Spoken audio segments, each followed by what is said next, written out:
Elliot Eastman was a 26-year-old from Heinsberg, Vermont, a small, quiet town with fewer than 600 residents. Life there was peaceful, but for someone like Elliot, it felt too uneventful. He had a passion for nature and adventure, and in late 2023, he finally set out to pursue it by traveling to the Philippines. His goal was to explore the country slowly, soaking in the culture and beauty firsthand. Not long into his travels, Elliot met a local woman named Carisha Jayla. Their relationship moved quickly, and they tied the knot just a few months later in July 2023. By early 2024, Elliot began sharing his new life on YouTube. His videos were simple, stripped of flashy editing or music, but that authenticity helped him build a modest but loyal following. Things took a sharp turn in May 2024 when Elliot and Carisha moved to her hometown, a remote beachside village in the Cebuco municipality. What seemed like a deeper step into a peaceful life would soon reveal itself as a dangerous miscalculation. The region, known as the Red Zone of the Philippines, is considered one of the most hazardous areas in the country, especially for foreigners. In the past decade alone, over 40 Westerners have gone missing there due to kidnappings, robberies, and violence.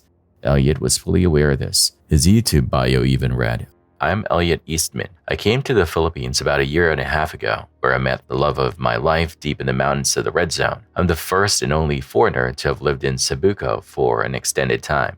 He mentioned the risks in some of his video titles, but that didn't stop him from building a life there. He rented an apartment, opened a small grocery shop by the beach, and continued documenting everything. There were moments when he felt unsafe. He spoke about hiding from aggressive locals to avoid conflict, yet he kept pressing forward. Slowly but surely, he was carving out a life until a tragedy struck on October 17, 2024. That evening, after streaming a few short videos throughout the day, Elliot had dinner with Carisha and her parents.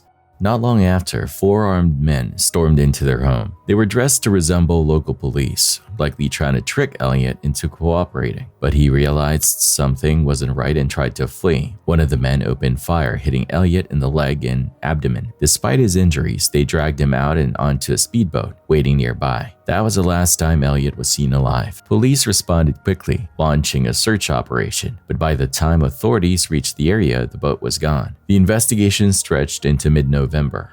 Eventually, the suspects were located, but a shootout ensued. 3 of the 4 were killed, and 1 was taken into custody. Sadly, by then it was too late. The surviving kidnapper confessed that Elliot died from his injuries while on the boat. To cover their tracks, the men had thrown his body overboard. His remains were never recovered, and Elliot was officially declared dead in December 2024. What remains unclear is why Elliot was targeted. The most straightforward theory is ransom. Carisha herself recalled a similar case during her school years. One of her Canadian classmates was kidnapped and held for $50,000. But there's also another theory. While running his grocery shop, Elliot reportedly began lending money to locals at 20% interest. That likely didn't sit well with an existing local loan shark, who may have seen Elliot as a threat and orchestrated the attack. Regardless of the motive, the outcome was the same. A young man's life cut short while trying to build something meaningful in a place he'd grown to love. His YouTube channel now stands silent, the remaining videos serving as haunting reminders of the life he once lived and the risks he ultimately could not escape.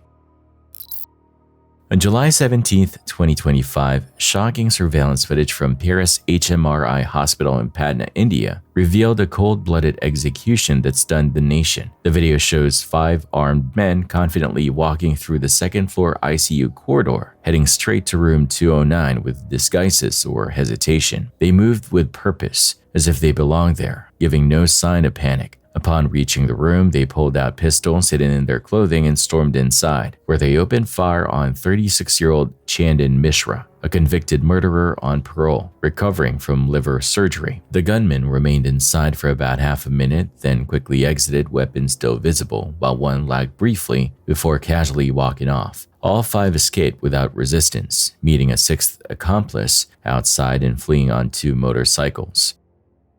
Mishra, who was due to return to jail the following day, died from multiple gunshot wounds. He had been serving a life sentence for the 2011 murder of businessman Rajendra Kasari, a killing he had openly threatened the day before it happened. Beyond that, Mishra had a long criminal record with over 24 charges, including extortion, kidnapping, and murder. Police suspect the hit was part of an ongoing gang feud. Mishra had once formed the Chandan Sheru gang with fellow criminal Aman Karnath, aka Sheru Singh, but the alliance collapsed over disputes about power and money. The fallout led to violent clashes, even behind bars. Authorities now believe the assassination was carried out by Taif Khan, aka Badshah, a known contract killer already wanted for illegal weapons possession. Though some suspects have been detained, no official arrests had been made when this footage emerged. The killing ignited widespread anger across social media, with many criticizing the lack of security and deteriorating law enforcement in Patna, especially in the wake of several recent killings.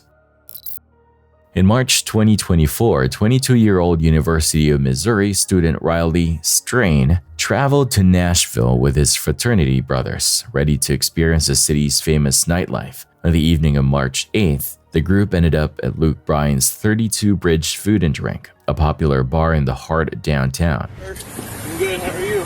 Good.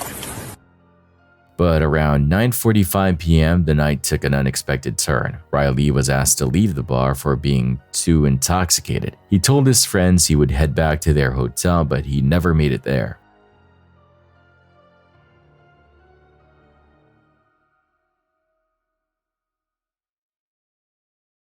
Authorities searched the city as worries grew, concentrating their efforts close to a dam 40 miles distant. We keep going until we have absolutely nothing, no new tips, no traces of anything to follow up on. I don't really know how we found it. I would love to say just dumb luck, divine intervention. It was just sitting there. We're still here, bud. We're looking for you.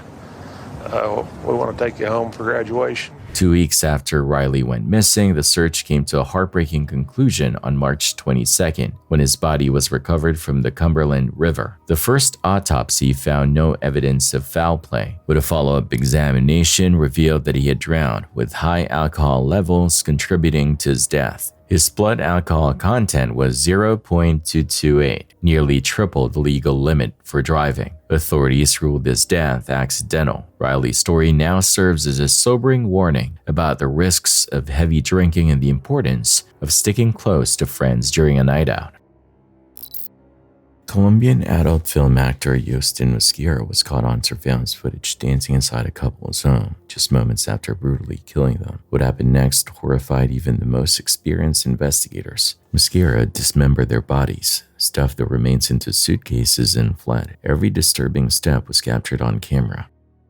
Mosquera, whose full name is Yosten Andreas Mosquera, first crossed paths with 71-year-old Paul Longworth and 62-year-old Albert Alfonso. Through his work in the adult entertainment industry, Paul and Albert had been in a civil partnership and shared more than 2 decades together. Though they had briefly separated, they continued to live under the same roof, bound by a deep friendship. Police described them as inseparable, each other's anchor in life. Albert grew up in Bart, a small commune in southwestern France, before attending a hotel school in Blairitz. He later moved to the UK, where he managed luxury residential properties in West London. It was during this time that he met Paul, a retired handyman. Their bond was cemented when they discovered they had both grown up in foster care. Friends remembered Paul as gentle and generous, while Albert was charismatic, witty, and motivated. Eventually, Albert left the hotel business to work as a swimming instructor and lifeguard. Privately, Paul had a side of his life known to only a select few. He engaged in extreme sexual encounters, some of which were filmed and shared online. Albert had been acquainted with Mosquera since 2012 through a shared interest in such activities. By 2017, Albert was regularly paying him for videos, though Mosquera's motives were purely financial. Between September 2022 and July 2024, Albert paid Mosquera a total of $7,735 plus $928 via MoneyGram. In just the first half of 2024, Mosquera earned $17,500 from an extreme adult website, uploading over 100 explicit videos and images. In 2023, Albert invited him to the UK, covering all expenses, and the two began a mutually beneficial yet transactional relationship. In March 2024, Paul and Albert decided to take a trip to Colombia, a destination chosen by Albert. While there, they met up with Mosquera and invited him to join their vacation. Photos from the trip show them laughing together on a luxury speedboat, completely unaware of the dark intentions building beneath Mosquera's friendly exterior. After the holiday, Mosquera returned to the UK with Albert, but his greed had grown. By early July, he had begun researching their financial finances, and how to kill without leaving evidence. On July 8, 2024, he put his plan into action, bludgeoning Paul to death with a hammer and hiding the body. He then lay in wait for Albert, who arrived home unaware of the danger.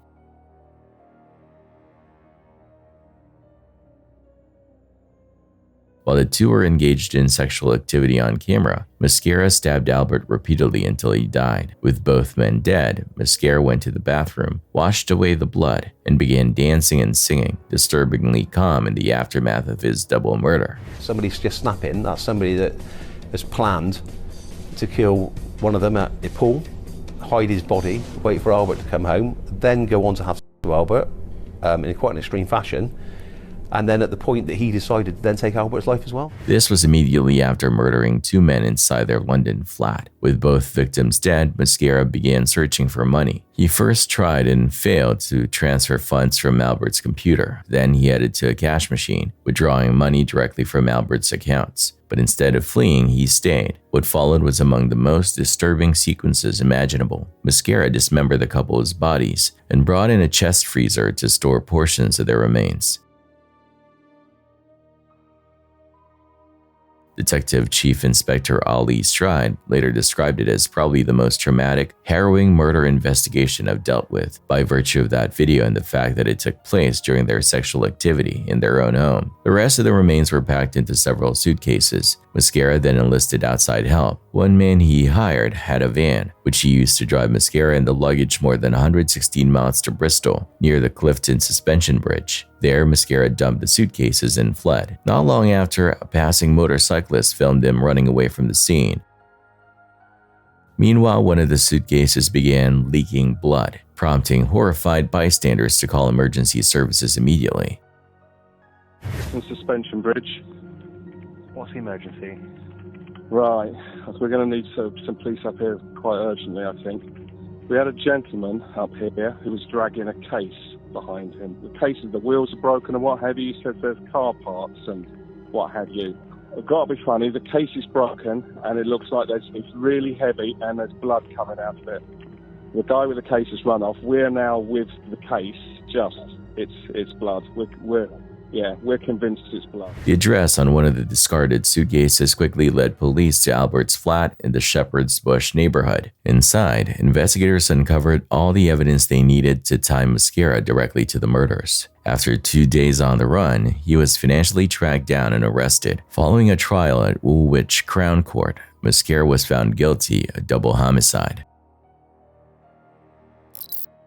Benjamin Partardoon, known online as Warner the Goobermeister, was a popular creator in the niche world of YouTube poops, a form of internet humor where existing clips, often from cartoons, are remixed into chaotic, surreal, and absurd edits. Over time, his work gained him more than 8.7 million views and a loyal following within the YTP community. But after uploading what would be his final video on December 21st, 2021, Benjamin disappeared from the internet without explanation, leaving fans to assume he had simply moved on. The reality was far more tragic. On January 27, 2022, his older brother Chris tried repeatedly to reach him but couldn't get through. Concerned, Chris contacted police around 8 p.m. to check on him and their parents. When officers arrived at the family home, the lights were on but no one answered the door. After knocking several times with no response, they forced entry and walked into a nightmare. Inside, they found Benjamin and his parents dead from gunshot wounds. What at first could have seemed like a robbery gone wrong was soon revealed to be a murder-suicide.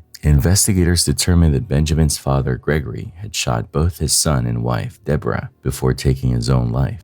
The news stunned Benjamin's audience. He had never spoken publicly about problems at home, making the discovery even more shocking. Later, Chris launched a GoFundMe to help cover expenses and to share more about the family's struggles. Born in 2005, Benjamin was diagnosed with autism early in life, making it difficult for him to socialize in person. Homeschooled from a young age, he began uploading videos to YouTube at just 8 years old, in search of friendship and a sense of belonging. Behind the scenes, the family was dealing with mounting hardships. Deborah lived with nerve damage from an accident, while Gregory had been left barely able to walk after his own crash. On top of that, they faced worsening financial problems. Chris believes his father's pride and reluctance to ask for help may have played a role in the tragedy. Though Benjamin's videos appealed to a specific niche, his humor and editing style left a lasting mark on those who discovered his work. In the wake of his death, fans have honored him by creating new content in his style, keeping Warner the Goobermeister's legacy alive.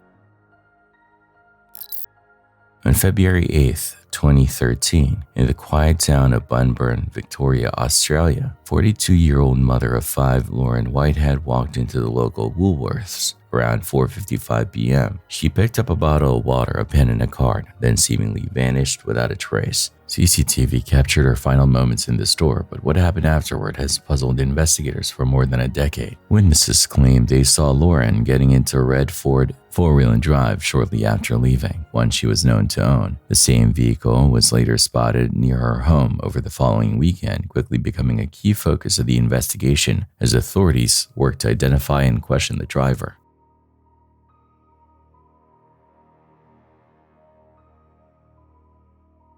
Years later, the case took a surprising turn. In late 2024, armed with new intelligence, detectives searched the Shelford bushland, about 20 kilometers from Bunburn. They even drained a farm dam, hoping to uncover evidence, but despite the effort, no significant discoveries were made. Today, Lauren's disappearance remains an unsolved mystery. Police continue to urge anyone with information to come forward, determined to bring long-awaited answers and closure to her family. On the afternoon of Tuesday, January 17, 2023, Westgate Street became the scene of a shocking daylight murder. 18-year-old Raymond James Quigley was fatally stabbed in what authorities described as a gang-related attack carried out by two 19-year-olds, Alfie Hammett and Joshua Howell. At around 3:15 p.m., Hammett, dressed in gray joggers, rode his moped from Larkhill Rise, Rushmere, St. Andrew, to Ipswich, where he parked in Bishop's Hill. From there, he walked through Alexandra Park to the grounds of Suffolk New College, where he met Howell. Howell had left his home on Wellington Street at 2:35 p.m. and walked for more than half an hour before arriving. The pair, both wearing face coverings, moved toward Westgate Street, where Quigley was with friends.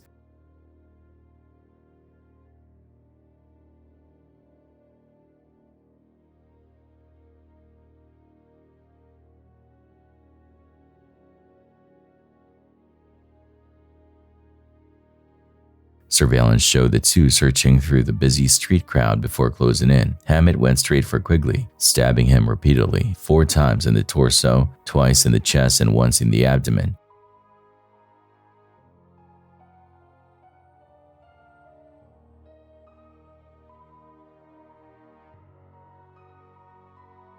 Howell chased one of Quigley's friends, who managed to escape into a shop. Despite his severe injuries, Quigley staggered away, desperately seeking help before collapsing inside a nearby store.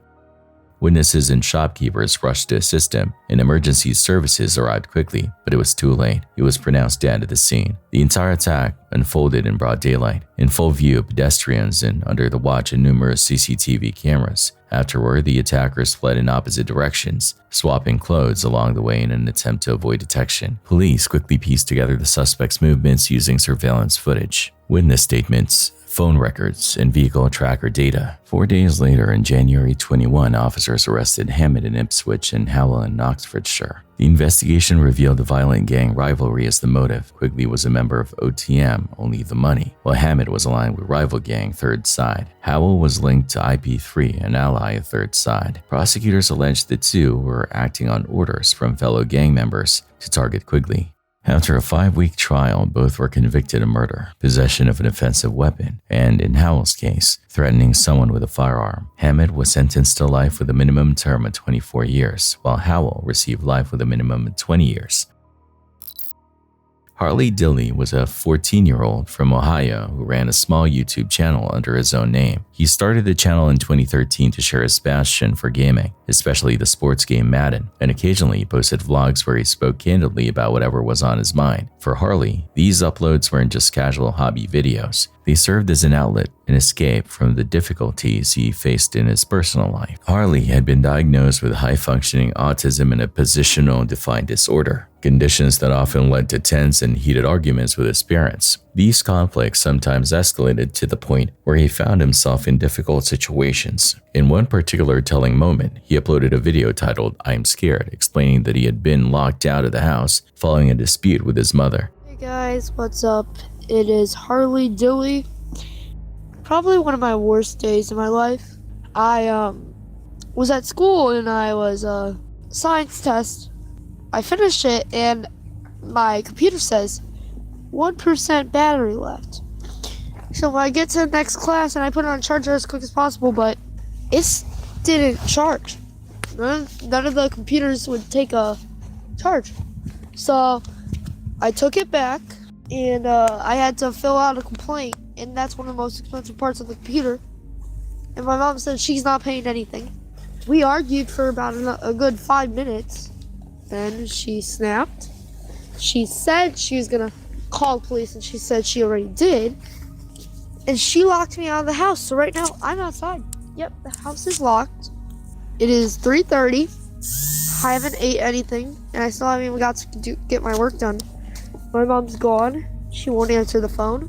There had also been claims that some of Harley's family members were physically aggressive toward him. Still, despite the tension at home, he remained a cheerful teenager who wanted nothing more than to play Madden and grow his YouTube channel. Tragically, his dreams came to an abrupt end on December 20th, 2019, when Harley went to school and never came back. That morning had started off on the wrong foot. He was still upset from an argument with his parents the night before after they refused to replace his broken smartphone. He didn't want to go to school, but his mother Heather woke him early and convinced him to go after more back and forth. He left just before 7 a.m., but somehow never arrived at school, and he didn't return home that evening. Harley had vanished. Shockingly, his family didn't report him missing until nearly 43 hours later, at 11:50 p.m. on December 21st. They explained that Harley had stayed overnight at friends' houses before without telling them, usually after an argument, and they assumed this was another one of those times. But they were wrong, a fact that became more apparent as days passed with no sign of him. The only early clue was a blurry security camera image showing Harley walking towards school. That was it.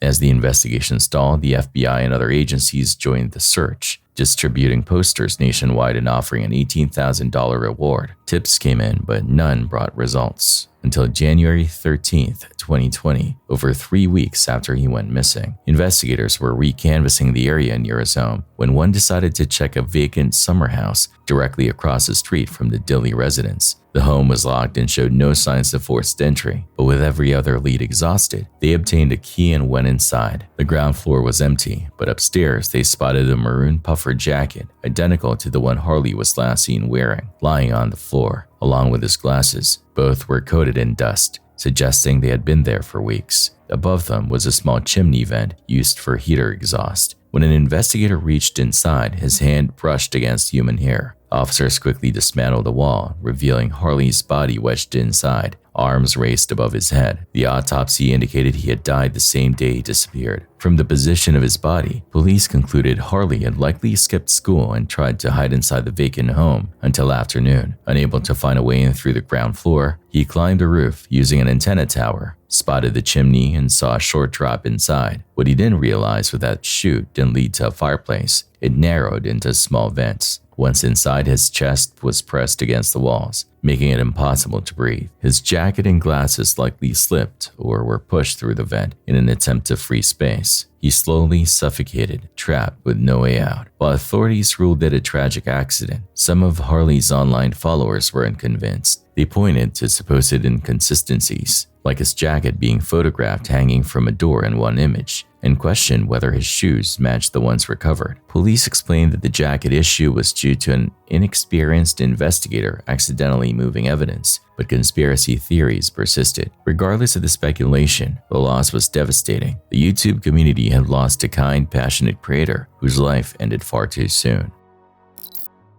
On October 22, 2020, 55-year-old KPMG executive Alan White set out on what should have been a normal early morning routine in Dallas, Texas around 4:40 a.m. He left home and drove to the LA Fitness on Haskell Avenue for his workout.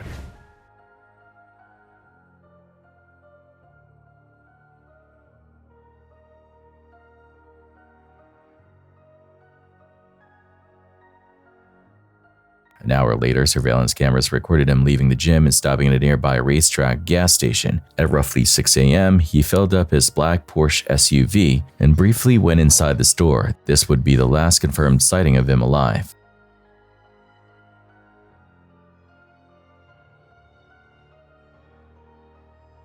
When Alan failed to return home, his husband Rusty Jenkins became alarmed and reported him missing. 5 days later, on October 27, police located his Porsche about 15 miles from the gas station. The SUV was undamaged, but Alan was nowhere to be found.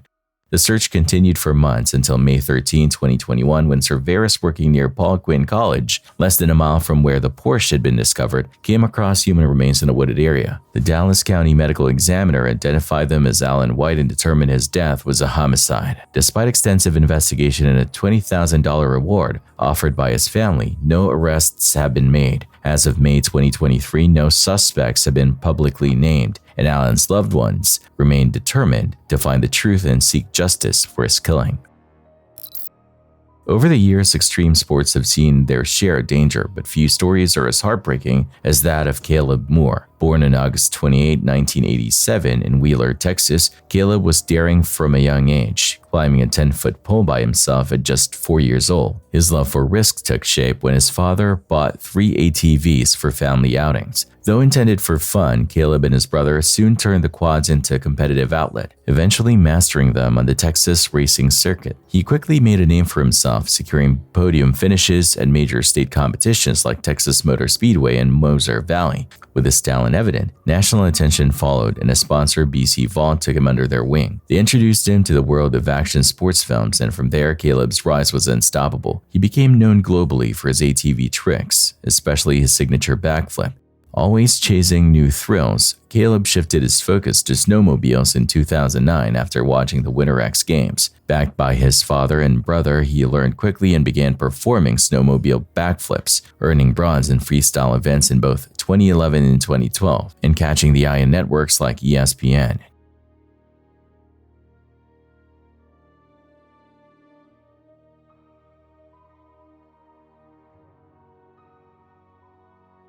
Just before the 2013 Winter X Games, Caleb was preparing for a whirlwind year of competitions across the US, Argentina, France, and Russia. In January, he arrived in Aspen, Colorado, ready to go for gold. On competition day, he felt confident and eager to impress a crowd of 15,000. His performance was thrilling. He nailed multiple stunts, including a double backflip, and with only 30 seconds remaining, he prepared to finish with a tsunami indie flip, a complex trick that had secured him high scores before. Everything seemed in place, and Caleb had executed this maneuver countless times. But in a heartbreaking turn, the stunt didn't go as planned.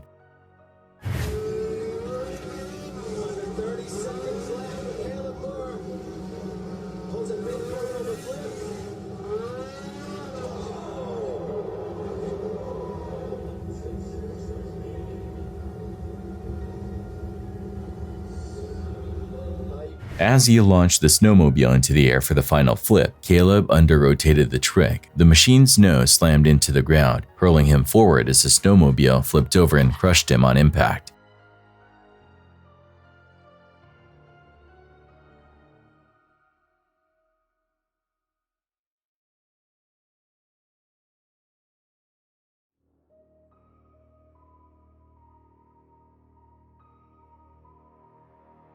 He lost consciousness instantly. Though he managed to stand up with assistance and assured everyone he was okay, he collapsed shortly after being taken to the medical tent. Doctors discovered internal bleeding near his heart that caused irregular rhythms. He was rushed to another hospital for emergency surgery. Tragically, just minutes after the transfer, Caleb experienced respiratory failure. His brain went without oxygen for 20 minutes, leaving him in a coma. On January 31st, 2013, he was declared brain dead. That same day, his family made the devastating decision to remove him from life support. In August 2021, the quiet town of Moab, Utah, was shaken by the tragic murders of newlyweds Kylan Schulte, 24, and Crystal Turner, 38. Known for their adventurous spirit and love of the outdoors, the couple was last seen on August 13 at Woody's Tavern in downtown Moab. That night, they told friends about a creepy man camping near them in the wilderness.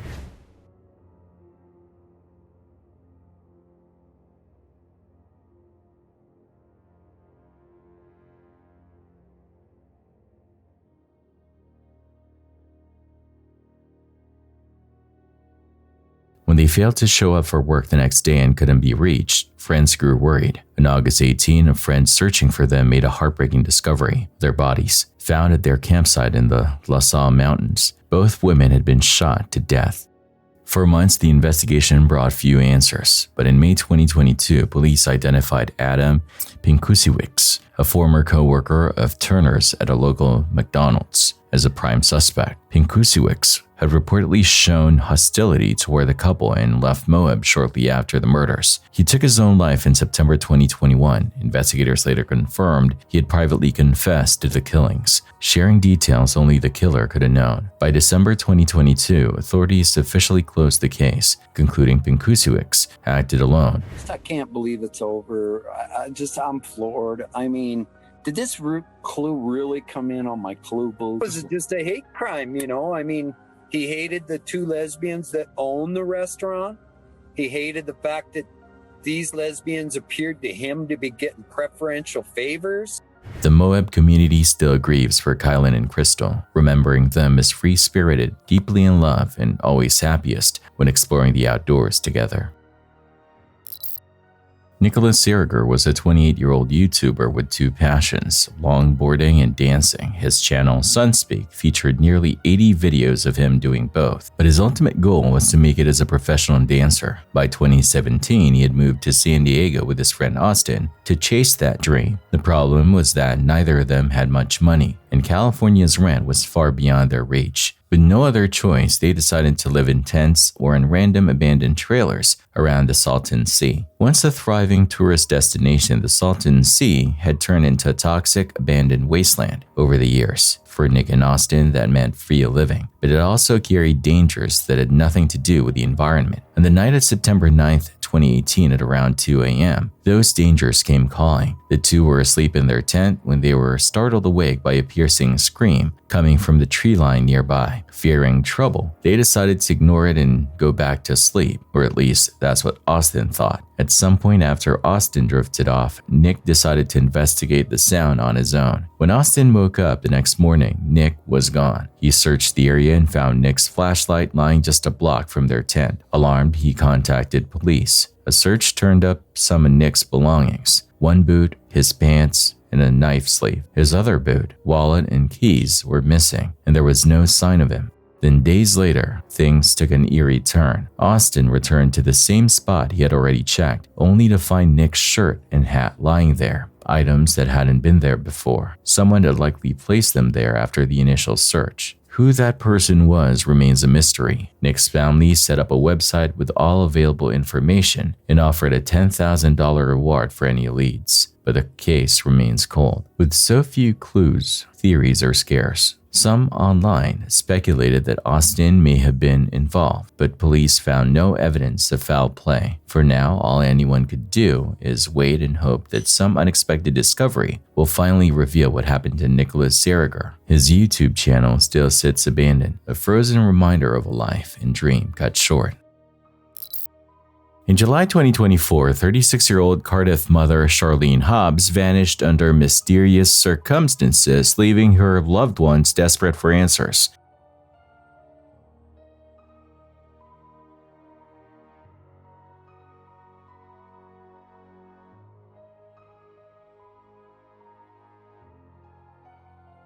To spark new leads, South Wales Police released CCTV footage showing Charlene shopping at a Morrison's local in Adamstown on July 23, 2024, just one day before she disappeared. The investigation has been exhaustive. Over 1,000 hours of CCTV footage reviewed, more than 250 addresses visited, search carried out in derelict buildings, waterways, and open terrain. 3 people were arrested in connection with the case, but have since been released on bail. As of August 2025, Charlene is still missing. Local residents continue to hold weekly searches, urging the public to stay involved. Her family and friends remain hopeful, pleading for anyone with information, no matter how small, to come forward.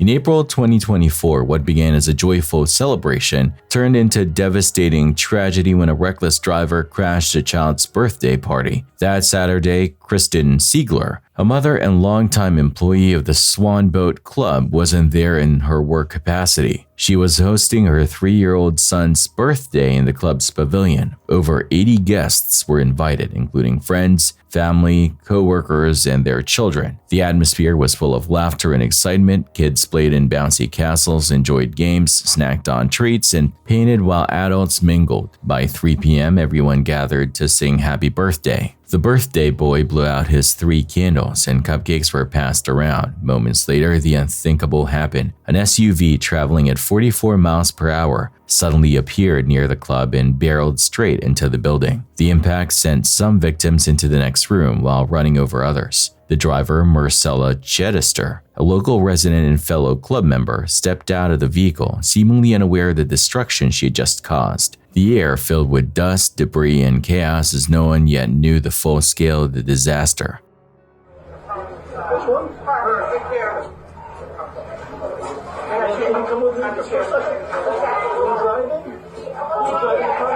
Can you come with me just for a second? Okay?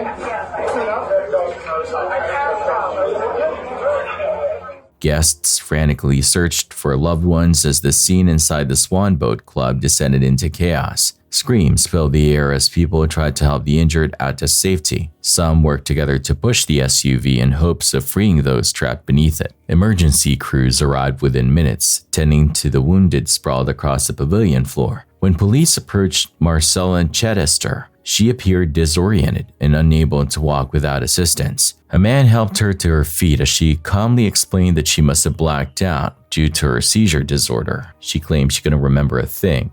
But behind the officers, the devastation was plain to see. Paramedics working on victims in critical condition. 15 people were rushed to the hospital with severe injuries. Among them, Diane Medina, a Swan Boat Club employee, Leah Stiff, the birthday boy's cousin, Mariah Dodds, her 12-year-old son, and another 14-year-old boy. Several required multiple surgeries and remained hospitalized for weeks to months. Then came the most heartbreaking discovery. 2 of Mariah's children, 5-year-old Zane and 8-year-old Alana Phillips, had not survived. Mariah's last memory before the crash was walking the children toward the bouncy castle. The Swan Boat Club had been a cherished gathering spot for decades. Marcella herself had deep ties to it. She and her husband had wed there, and she had once served as the club's commodore. But on the day of the crash, her actions told a different story. Earlier that afternoon, Marcella visited a local bar with friends, having what she claimed was just a single glass of wine before returning home. CCTV showed her leaving her house, clipping a neighbor's car, then accelerating toward the club at 44 miles per hour. During questioning, she insisted she had parked and gone inside the club's bar before the crash. However, a breath test at the scene told another story. Her blood alcohol content was 0.18, more than double the legal limit. Further investigation revealed she had purchased alcohol that morning, and home surveillance footage captured her carrying bottles into her kitchen throughout the day. Marcella was arrested and charged with multiple counts, including second-degree murder for the deaths of Zane and Alana. Even while out on bail, she stuck to her seizure story in interviews, but the evidence was overwhelming. A jury found her guilty on all charges, and she was sentenced to 25 to 50 years in prison. Guilty of murder in the second degree of Zane Isaac Phillips. Count 3. Guilty of operating while intoxicated or operating while visibly impaired, causing the death of Alana Grace Phillips.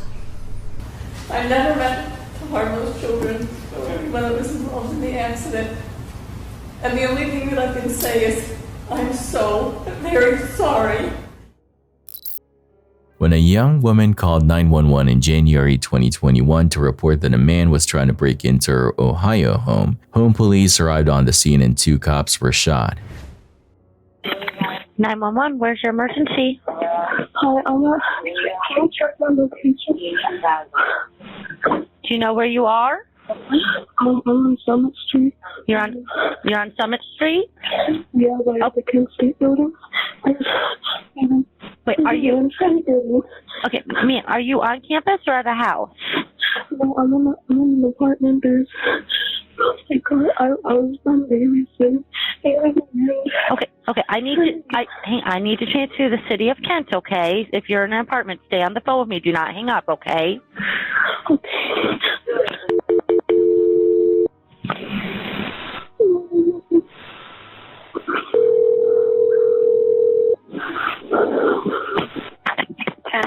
911. What is the address of your emergency?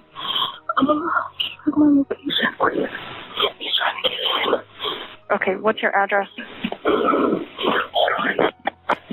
This is Kent State. All she can tell me is she's in an apartment on Summit Street. She's not sure her address. Okay. Somebody's trying to get in. What'd you say? You said somebody's trying to get in?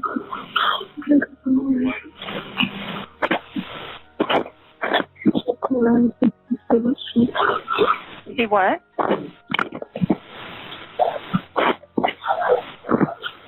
Ma'am, are you able to tell me where you are? It's 96 East Summit Street. East Summit Street, what was the number?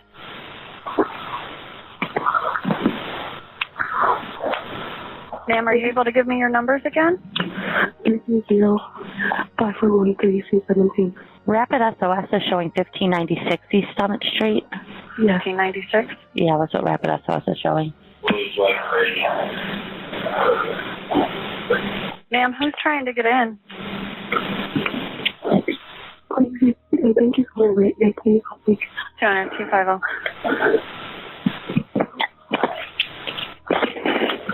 I have an open 911 with a female whispering. I thought I heard her say someone's trying to get in. 1596 East Summit Street. Ma'am, what are you hearing? In the house. He's in the house. 938, you're around 802. Help me, please, please, please, please. We've got officers on the way. I'm sorry, who did you say was trying to get in? Please, please, please help me. Is he in, or is he trying to get in? Please help me. I tried to get out, but I couldn't. You're trying to get out, but you can't? I tried, but I'm in a crawl space.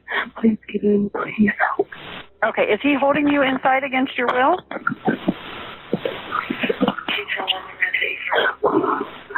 Please. He is? And what is your name, ma'am? Please help me. Okay. Ma'am, I have officers on the way. Give me the guy's name again. I could hear you a little better that time. Yes, Dave. Dave? Yes. Are there any weapons? No. I'm sorry, you faded out. Say that again? I can't talk here, something. Okay. Just keep the line open, okay? Is he still in the room with you, Kenzaya?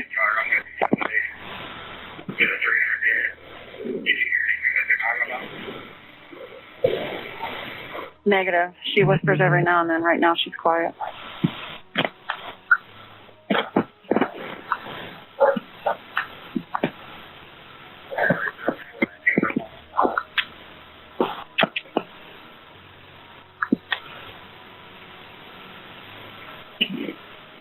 Kenzaya, is he still in there with you? Are you able to hear me? Yeah. Okay. The officers are there.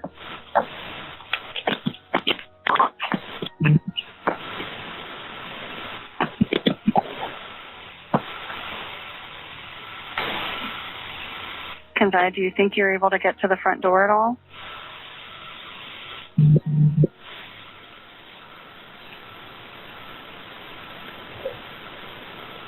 Can you hear me? Yes. Is he in the garage? Are you guys downstairs or upstairs? Downstairs in the bathroom. Door's locked. You're in the bathroom? Is he downstairs as well? Yes. Is he downstairs?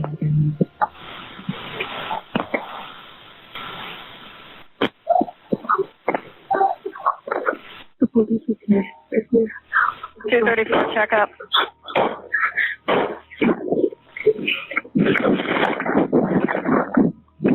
Copy. Shots fired. 200 calling 96 traffic. Copy. We need everyone. Ma'am, are you there? Are you okay? Yes, I'm okay. Crystal Matt hasn't answered yet. I want you to stay put until I tell you, okay? I am. I'm not going anywhere. Oh my God.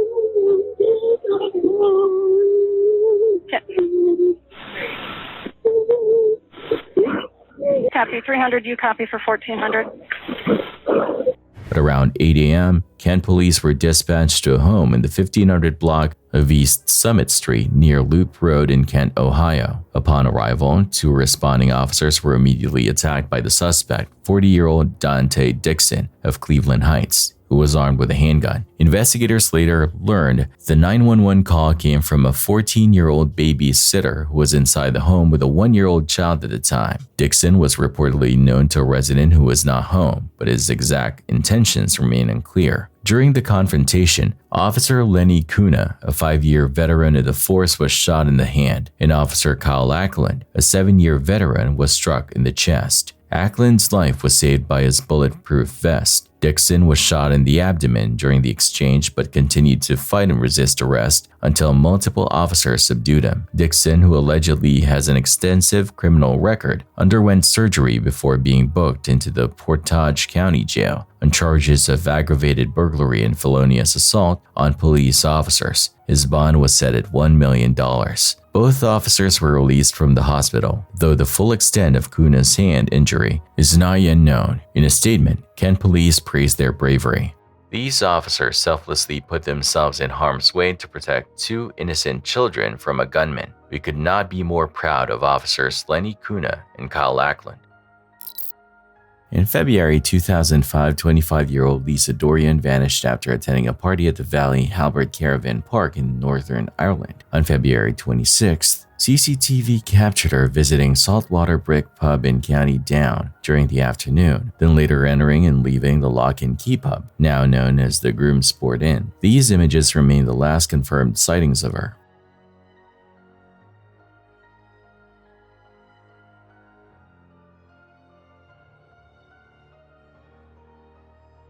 The case quickly escalated from a missing persons report to a murder investigation. Despite extensive searches and repeated public appeals, Lisa's body has never been found. Her handbag and other personal items were recovered at the Caravan Park, but there was no trace of Lisa herself. In February 2025, marking 20 years since her disappearance, the Police Service of Northern Ireland released previously unseen CCTV footage in a renewed bid for information. At the same time, Crime Stoppers announced £20,000 reward for any details leading to the discovery of her remains or the conviction of those responsible. 2 decades on, Lisa's loved ones remain without answers. Investigators believe someone still holds vital information, and they continue to urge the public to come forward, hoping to finally bring closure to a mystery that has haunted the community for years. On January 7, 2022, police received a 911 call from 3 people who said they had been dumpster diving when they stumbled upon a horrifying sight. Inside the bin, they found a newborn baby. His umbilical cord still attached. When officers arrived, they spoke with the individuals, who explained how they discovered the infant while searching through the trash. Their quick action had saved his life, but the most shocking part was yet to come. Investigators would soon uncover surveillance footage that provided a chilling moment-by-moment account of how the baby ended up there, revealing the disturbing details behind the senseless act. When officers arrived, paramedics immediately rushed the infant to the hospital, while investigators pulled the witnesses aside to get their statements. Keep him warm. Keep him covered up. Keep him warm. Do you know whose baby it is? Is it your baby? No. April, is it your baby? No. No, it's none. It's nothing. We were dumpster diving. Okay. Oh my God. So who found him? Where? Me and him. They heard him. He heard it first, and I opened the bag, and I I said. When we stumbled into the boxes, we heard that. What'd you hear? They left out. I thought it was a little kitten. And they said they kept hearing a whimpering noise. And then I said, let me see. The 3 explained that they had been searching through the dumpster when they heard an odd noise. At first, they assumed it was an animal rustling around, but as they looked closer, they realized it was something far more alarming: a newborn baby boy, left alone in the trash. Without hesitation, they called the police, knowing every second counted.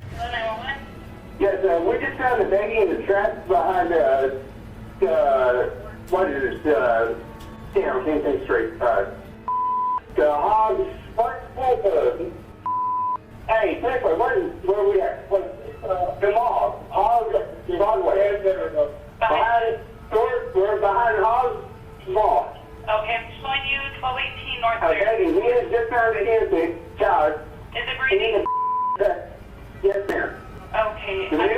behind the bar. The house is up there. Okay. Is it closed? Don't continue. Don't continue. Does the baby have any clothes on? Yes, it is making noise. Okay. Do you have a blanket? It is a boy. And he is still alive, I believe. He looks pretty good. Okay. Do you have a blanket or something you can wrap him in? Do you have a blanket or something you can wrap him in? Yes, ma'am. He was in a blanket. He still got his umbilical cord, she said. Have you covered him in a blanket? He is in a blanket, yes, ma'am. Okay. Is he crying? He's whimpering. He was not crying, actually. Okay. As investigators dug deeper, they uncovered security footage that shed disturbing light on the case. The video revealed exactly how the baby ended up in the dumpster and pointed to a mother who had shown a chilling disregard for her own child, abandoning him as if he were nothing more than garbage.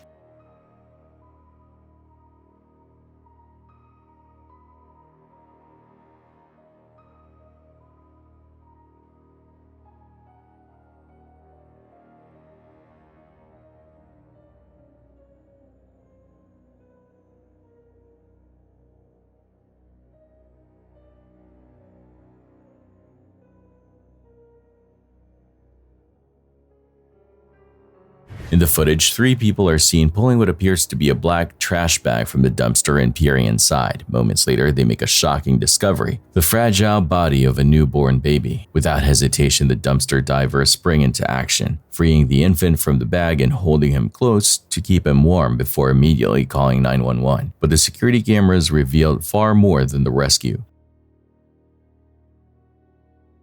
Hours earlier, another angle showed a white car pulling up to the very same dumpster. Behind the wheel was 18-year-old Alexis Ayla. Chillingly, the footage captured her wrapping her newborn in a towel, sealing him inside a trash bag, and discarding him in the dumpster as if he were refuse. Even more disturbing, the cameras recorded Alexis driving away without a second glance, leaving her helpless child alone in the freezing darkness for 6 long hours.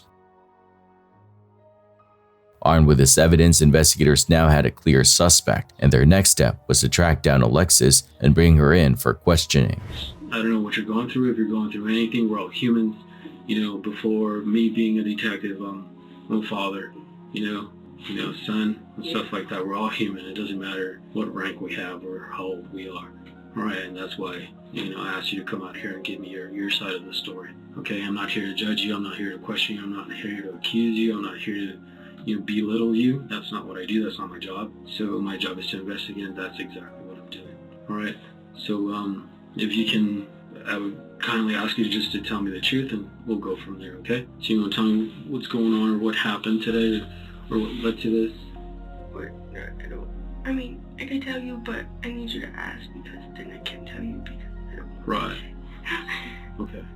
So obviously I got confirmation that you were pregnant, okay? Right. I found that out yesterday. You found that out yesterday? Yesterday. Okay. Obviously, okay. I spoke to some people, and I know that back in March, is when you spoke to some people, and you told them that you were pregnant. So you had prior knowledge, right? So I'm not gonna... Back in March. Right. Alexis initially claimed she had no idea she was pregnant, insisting the pain she felt was from a previous accident, but investigators quickly saw through the lie. Medical evidence contradicted her story, and her timeline didn't add up. Even when confronted, Alexis didn't stop. Obviously, you gave birth to a child. Right. I'm trying to find out where it happened, how it happened, or what led to that, and stuff like that. I went to sleep, and then I woke up and I went to the restroom, and I was just trying, and then it came out, and I thought it was poop, and then it... Okay. So you were where? At your house? Yeah, I was by myself. You were by yourself? Yes. Okay. I mean, that's not normal, right? Right. Okay, what happened after that? I was in a panic. I didn't know what to do. Okay. I was scared. Okay. What'd you do after? I cleaned myself, and I just left it where it was, and I was scared, and I was trying to call my mom, but I couldn't because I was so scared. I think she's gonna hate me. Okay. What made you think that? Just because I just turned 18. I haven't been 18 for a month, and I'm the baby. Right. I just left and I drove around and I just put it to where I put it. Okay. Where are we talking about? Put it where? I mean, obviously I know where you went and you didn't put... Right, like, I had the trash bag in the car. Okay. If you couldn't tell, the car is messy. Mm-hmm. But I put it, So... And then I put it in the bag. I took it to the car. When I was in the car, I had 2 trash bags. I took one with me, which is the one that I had, and then I put it again, and then I drove around and I didn't know what to do, and I just put it in there. So, obviously, you're 18 years of age, you know right from wrong, right? Right. Okay, so you wrap around a newborn inside a trash bag. Panic. I just turned 18. Right, It's not like I've been. But you know, I mean, if somebody were to wrap you inside a trash can and put a tie on it, and you're not able to move. Well, the tie was broke. Like I would be able to stick my hand in there. What do you think would have happened? What do you mean? So what do you think would have happened? You never notified law enforcement. You never called for EMS. I didn't, and I'm still angry. What exactly? What do you think was gonna happen? I don't know. You don't know what would have happened. Well, I mean, obviously I know, but and I'm in a panic. There's a baby in front of me. Okay. You never notified your mom? Never. No, you never notified anybody? Nobody. Okay, so it's not, it's not normal behavior from any reasonable person to do what you did. If I'm, What do you mean? It's not. In a panic when I just turned 18? Right. It still isn't, though. We're talking about a baby. Well, I know what you mean, but like, I get what you mean. As the questioning continued, she kept shifting her account, adding new details and changing others in an attempt to make her actions seem less deliberate. Each version of her story unraveled under scrutiny, revealing a desperate effort to mask the truth about what really happened before that night. Alexis said she was in a panic after giving birth and kept bringing up her age since she didn't know what to do. However, Alexis keeps making up stories. The investigator therefore applies pressure when he questions her about what transpired after she abandoned her newborn. I drove around, continued to drive around. Continue to drive around? To do what? I don't know, just to clear to figure out what to do. Okay. What else? I mean, where'd you go? Where'd you end up going? Where did you do? I ended up going to my house. You ended up going to your house. What did you do after? When I went to my house, I just sat on my bed and I was trying to figure out what I was supposed to do, or what to do. At any point, did you make anybody aware of it? No, I was still in shock. Okay, nobody found out, nobody knew about it? Okay. Were your parents back home at the time? You were home alone? Okay. Did you seek any medical attention, or no? Did you think about, what could have happened, or what, could end up happening to the baby? Yeah. Okay. My mom said it was in Lubbock. Is it okay? Okay. They'll be briefing me here as we go, so last I heard the baby's okay. Okay. So, did it ever cross your mind to let anybody know, contact law enforcement, go back? I don't know. Okay. I'm still in shock the whole time. When my parents got home, they just didn't tell them I was still in shock. I was just in my room. You're in your room? Okay. Did you ever leave the home afterwards? Did you go anywhere? No. Did you talk to your parents when they got home? Yeah, eventually, but I didn't say anything. So your parents had no knowledge? No knowledge, absolutely not. And what if I were to tell you that they did have knowledge? What do you mean? They told me they did know about it. What would you say then? How? Because I didn't even know. Okay. You didn't know, but yesterday you found out? I mean, what do you mean? Because I feel like we're talking about 2 different things, and it's not going well. We're talking about a baby that was thrown in the trash like garbage, right? And it's a human being. That's what we're talking about. My knowledge is when they found out was when the officer showed up at my house. Okay.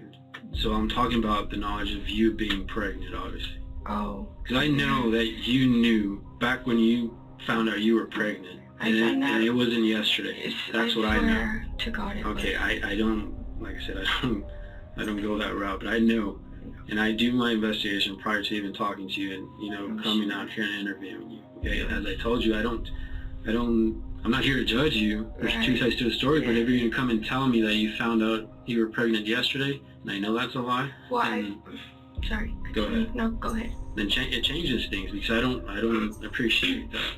Right. I found out I was pregnant yesterday. Okay. Because I heard it. The doctor showed me. I knew back in whenever, but I didn't know. Does that make sense? Like, I was like, oh, it's... Alexis tells a different tale after lying to the detective about knowing she was pregnant, saying she kinda knew but wasn't positive until the doctor confirmed it. However, after talking about the baby's father, the detective tried to make sense by asking Alexis' state of mind at the time of the crime. You would be better off without a child because you're too young? No, Wait, sorry, go backtrack. What do you mean? I'm trying to reason as far as what is in my head? Or like what? I'm trying to reason your actions. That's what I'm trying to find out. Oh. Yeah, a reason behind your actions. I knew I was too young, but I knew I would be able to do, like, I'm about to graduate school. School's not my worry. I have a stable job. Money's not a worry for me. So I would be able to, if the baby's okay, I want it. Alexis added to the confusion when she told investigators she wanted the baby back if he was okay, but her earlier actions painted a different picture. If she truly cared for her child's safety, she wouldn't have left him in such a life-threatening situation. She even admitted she had a stable job, was close to graduating, and wasn't struggling financially, making it harder to believe this was an act of panic rather than a calculated decision. Ultimately, Alexis was arrested and convicted of attempted first-degree murder and child abuse, receiving a sentence of 16 years in prison, followed by 2 years of parole. Yet, in a surprising twist, she was released from custody while appealing her conviction, a chilling reminder that this is a woman who once discarded her newborn in a dumpster like trash. The Munich massacre stands as one of the darkest moments in sports history. In August 1972, during the Summer Olympics in Munich, members of the Palestinian militant group Black September infiltrated the Olympic Village, targeting the Israeli delegation. What began as a hostage-taking quickly escalated into a horrific standoff, ending with 12 people dead, 11 Israeli athletes and coaches, along with a German police officer. The tragedy sent shockwaves far beyond the games, forever altering the way international sporting events approached security, politics, and global relations. The attack not only claimed innocent lives but also shattered the image of the Olympics as a purely peaceful celebration of athletic unity. In the lead-up to the 1972 Munich Olympics, concerns about safety were raised repeatedly, yet Germany's leaders, determined to shed a lingering image of the 1936 Berlin Games under Nazi rule, pushed for a welcoming, relaxed atmosphere. The event was intended as a global showcase of peace, unity, and modernity. Visible security was kept to a minimum, creating an environment that felt open and friendly, but dangerously unprepared. Reports later revealed how easy it was for outsiders to access athletes' quarters, and when a forensic psychologist warned organizers about 26 possible threats, including the exact scenario that would later unfold, no precautions were taken. Black September, a Palestinian militant group formed after King Hussein of Jordan expelled Palestinian fighters in 1970, saw this vulnerability as an opportunity to make a global statement. On September 5, 1972, at around 4 a.m., 8 armed members slipped into the Olympic Village. Some of them had previously worked there, learning the layout. They scaled the fence with the help of unsuspecting Canadian athletes and headed straight for the Israeli team's apartments. Wrestling referee Yosef Gutfried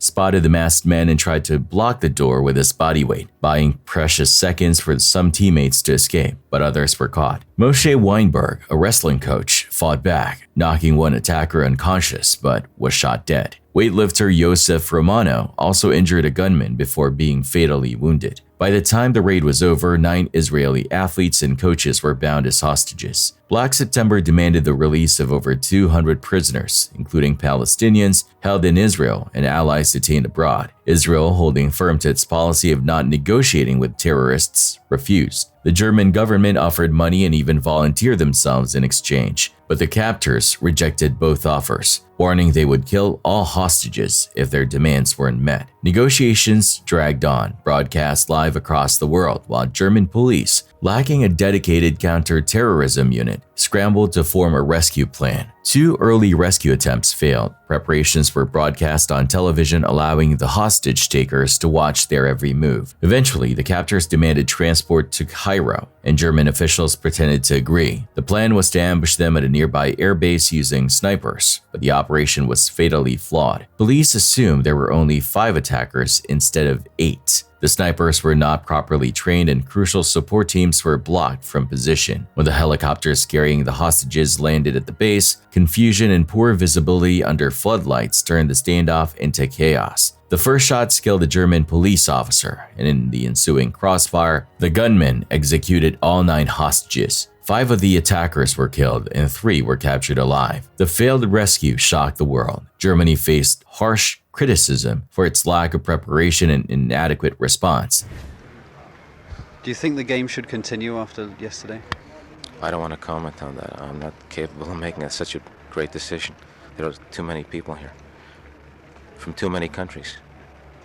In the aftermath, countries worldwide began forming specialized counter-terrorism units. Israel retaliated with airstrikes against Black September targets in Lebanon and Syria, and launched Operation Wrath of God, a covert mission to track down and kill those responsible for planning or assisting in the massacre. The Munich massacre not only left 12 dead, 11 Israelis and 1 German police officer, but forever changed how international events approached security, turning the Olympics into a symbol not just of unity, but also of vigilance against terrorism. This footage was recorded on July 22, 2025 in Udaipur, Rajasthan, India, and shows a tragic workplace accident involving a 40-year-old truck driver. After unloading his cargo, the man climbed onto the top of his truck to adjust a tarp. As he stood up, his head made contact with a high-voltage power line overhead, triggering a powerful electrical arc that caused him to collapse on the vehicle.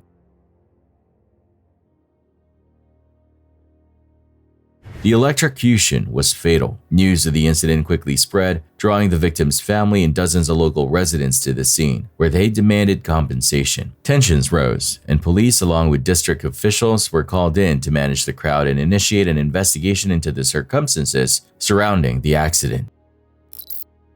This chilling clip comes from New York City and captures the unsettling moments before a brutal crime. The grainy footage shows a homeless man loitering near the entrance of a building, his attention fixed on a young woman approaching the door. He lingers just long enough to ensure she unlocks it, then slips inside right behind her. What the video doesn't show, but investigators later confirmed, is that he would go on to stab her to death. The quiet, calculated way he shadowed her makes the footage all the more disturbing, serving as a grim reminder how quickly an ordinary moment can turn deadly.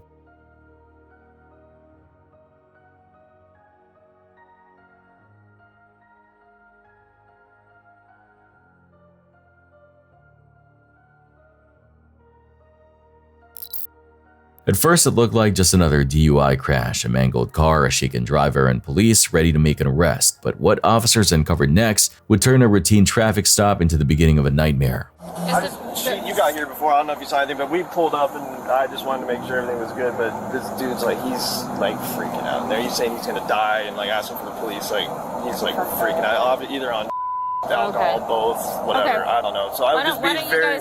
Get out of here. I was just letting you guys know, just so you'd be a little bit hesitant when, because he's like kind of, I mean, you could see like he's kind of banging on like his steering wheel, like really like moving back and forth, being really. Okay. Why don't you get out of here? We'll get out of here. Yeah. So. Why don't you get out of here? Okay. There we go. Thank you. Sounds like the driver's acting pretty erratically. I'm gonna get the witnesses out of here. Witnesses told police the man behind the wheel was acting strangely, slamming his head against the steering wheel, rocking back and forth, muttering about dying and begging for police to arrive. What did witnesses say? They said that when they got here, he was acting very erratically and saying how he was going to kill himself, and he wanted the cops to get here so they could kill him, and he was going to die. And then he started banging his head against the car. Driver, we have medics on the way, and they're going to want to see you and make sure that you're okay from this crash. Can you call out to us so we can start talking and figure out what's going on tonight? When officers approached, the man stumbled out of the car with his hands raised. His name was 35-year-old Eric Abrams. Stop right here! Stop! Get on the ground! Stop! Get on the ground! Cross your legs! Cross your ankles to your legs. Yep. Okay, go ahead and bring your feet up to your butt. Bring your feet up to your butt. Just like that. Stay like that. Okay?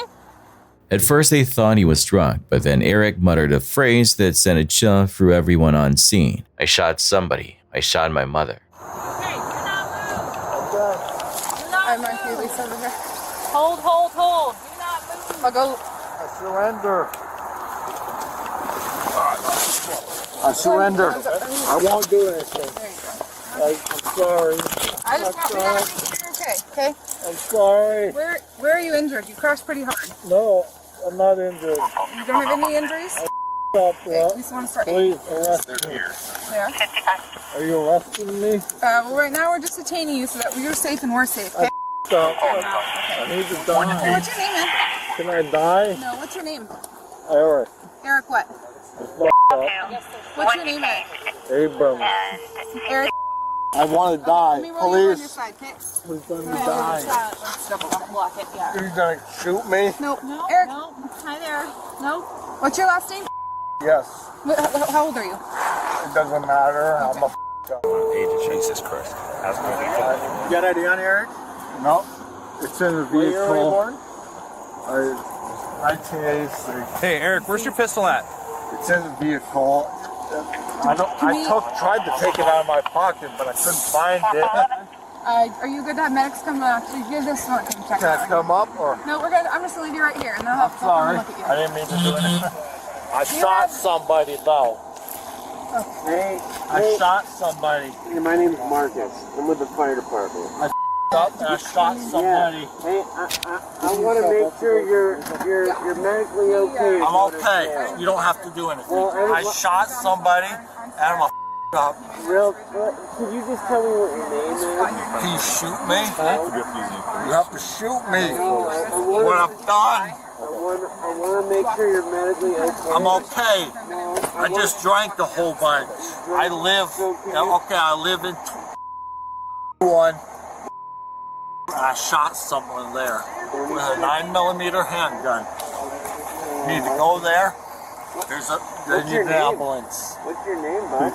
Eric Abrams, and I need to be shot and killed. Hey, Eric, what's your birthday? It doesn't matter. Person you shot there real quick? What? You said somebody shot? I shot, my mother. Shot your mother? Yes, I did. On West Maplewood? Yes, I did. What's the address there? Is that her apartment? Yes. I want to die. I was going to commit. Should I commit? Dave, I'm going to go there. Yeah, I'll go with you. Officers froze. Was he bluffing, delirious, or telling the truth? With sirens racing across the city, a second team was dispatched to the address Eric gave them. What they found inside the apartment confirmed the horror. His mother, Marianne Abrams, lay motionless on the floor, blood pooling beneath her. Spent shell casings scattered around the room told the rest of the story. She had been executed in her own home. Pistol. Marianne, police department. You okay? Nope. See her? Yep, she's gone, I think. We're approaching for them.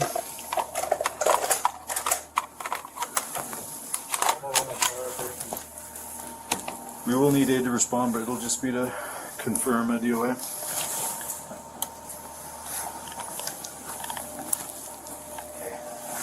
Alright, so I just want to make sure that I'm not missing anything here. She's not breathing. There's shell cases. 1, 2, 3. She's shot in the leg. Yeah, and it looks, she got blood coming out the mouth like she was shot maybe in the head. Yeah, I'm not seeing her breathing. Okay, let's get out. Back at the crash site, Eric kept begging officers to end his life. He admitted he'd been drinking, claimed the gun was either in the vehicle or in his pocket, and repeated over and over, "I need to die." I guess when you're drunk, you can do I don't know if you can hear me, but I'll admit it. I will admit. I'm not going to deny it. Later in custody, his statements grew even darker. Eric calmly explained that he shot his mother because she had ruined his life by gossiping to others in the community. He claimed thousands of people were gang stalking him. He even admitted that in jail, he planned to attack other inmates, showing he was far from remorseful. But once I get to the other prisoners, I will attack those people. Hey, Eric, just so you know, like I told you before, everything's audio and visual recorded, so in this room it's Yes, as well I as two, understand okay? that. I So I'm going already to get you some assumed water, that. and my partner's going to stand here with That you. would be rice with water. Once I'm with the other prisoners, I will fight those people. I'm big, as long as I'm bigger than them, that is. What happened this afternoon or tonight that you decided you're going to shoot your mom over? I feel like my mother's destroyed my life.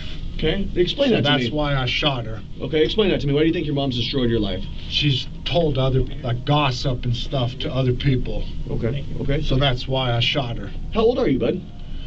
35 years old. I felt like my mother was sabotaging me. And why do you feel like that? Because she was talking me to other people in the community. Like behind your back or yes, in front of your face? Behind my back, yes. Okay. So tell me about this afternoon, okay? Your mom sabotaged you, and you started drinking, and so then where was this gun at?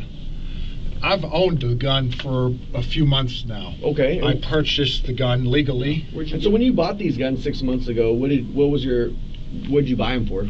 I didn't buy them for this situation, if that's what you're saying. Just asking. I bought them because of the situation in the United States. Okay. Mm-hmm. The economic situation and the COVID-19. I believe I'm being gang stalked by quite a few members of the community. Okay. And my mother was not making it any better, so she was telling these people stuff, and that's why I shot her. Okay. Where's your mom at during this time? She's in her room sleeping. Okay. But then I was listening to music really loud, and she came out and confronted me about that, and I kind of said you to her, and then that's what eventually led to me shooting her. What did she say? Do you remember? She was upset and just started yelling at me. For the music being too loud? Yes. And what did you tell her? Off, right? Somewhat, yes. Okay. And then what did your mom do after that? And then eventually I lost it, and I just got my gun. Where was your gun at? I have it stored in a case for it, which I bought for it. Was your mom in her bedroom when you shot her? Somewhat, yes. Okay. And so were you guys yelling back and forth? Was she laying in her bed? What was she doing? We were yelling before that, but I didn't hesitate. I just went instantly in there and shot her. And she was laying on the floor, and I saw blood coming out of her mouth, so I'm pretty sure she was killed instantly. Investigators later recovered the murder weapon at the residence. A blood test revealed Eric's alcohol content was nearly twice the legal limit. In the end, Eric Abrams was charged with first-degree murder and DUI. He pleaded guilty the same day he was sentenced, receiving 21 years and 6 months in prison, followed by probation. What began as a suspected DUI revealed a man carrying a far darker secret, a secret that ended with a cold-blooded murder of his own mother. Storm de Boule was a 22-year-old Belgian YouTuber whose channel captured the raw, unfiltered beauty of Northern Europe. Unlike most creators, Storm never spoke in his videos. Instead, he let the wind in the trees, the crunch of snow, and the distant calls of wildlife set the scene. Viewers felt as though they were hiking alongside him, immersed in the same silence he cherished. Although he only began uploading videos in August 2024, Storm had been venturing out alone since the age of 19. His adventures were not casual strolls. He once pedaled more than 3,700 miles, over 6,000 kilometers, across Sweden on his bike, surviving entirely on his own. Few doubted his skills in the wilderness, but even the most experienced outdoorsman can be caught off guard when nature suddenly turns unforgiving. That's what happened on the night of October 29, 2024. Storm was wrapping up a long trek through the snowy Yakmak region of Swedish Lapland, famous for its frozen landscapes and aurora-lit skies. He had been walking for days and was now just one day away from his car.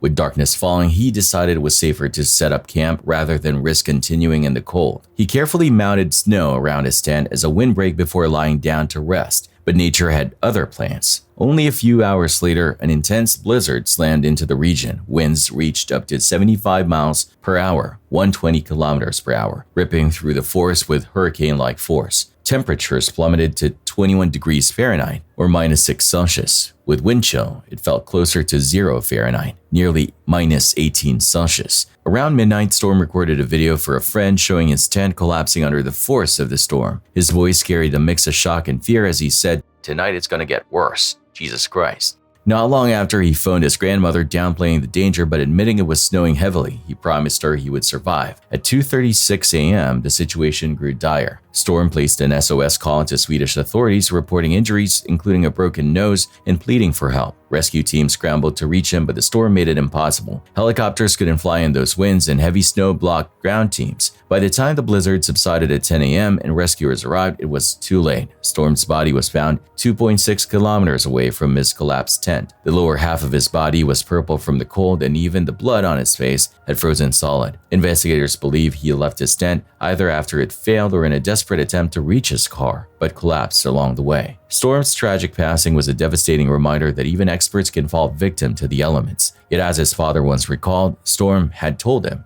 "Dad, it took me a long time to know what I wanted, but that's what I want." He lost his life in the wilderness he loved most. Hannah Rose Moody was a 31-year-old YouTuber and influencer from Scottsdale, Arizona. On YouTube, she shared her Christian faith. On Instagram, however, her passion was hiking. She frequently posted photos and reels from trails across the Sonoran Desert, each one showing her love for nature and adventure. Hannah had only moved to Arizona 6 months earlier, but hiking quickly became part of her routine. Several times a week, she set off into the rocky desert terrain. On May 21st, she drove out early to Gateway Trailhead in the McDowell Sonoran Preserve, ready to take on the 7-kilometer loop. It was a moderately challenging hike with steep sections, but nothing she hadn't conquered before. Confident she could finish in under 3 hours, she even made plans to meet friends for lunch afterward. But that lunch never happened. Hannah's friends grew worried when she didn't show up, never texted, and wasn't answering calls. By evening, their worry had become fear. When they stopped by her home around 7:50 p.m., they noticed her car wasn't in the driveway. The house was dark and locked. They contacted police immediately. Her car was soon located still parked at the trailhead, and a search began with helicopters, drones, and search dogs. But after night fell, the effort had to be called off. At sunrise, more searchers joined the hunt. At 12:05 p.m., a helicopter pilot spotted something just 600 years from the trail. It was Hannah's body. She was found face down in the desert, lifeless for hours. Investigators quickly ruled out foul play. There were no injuries from a fall, no signs of an assault, no intoxicants in her system. The only explanation was heat. That day, the desert hit 102 degrees Fahrenheit, or nearly 39 Celsius. Hannah likely succumbed to heat stroke, growing disoriented and wandering from the trail before collapsing. Her videos and posts remain as a bittersweet reminder of her adventurous spirit. What began as an ordinary hike ended in tragedy, showing how unforgiving desert heat can be, even for those who love and respect it.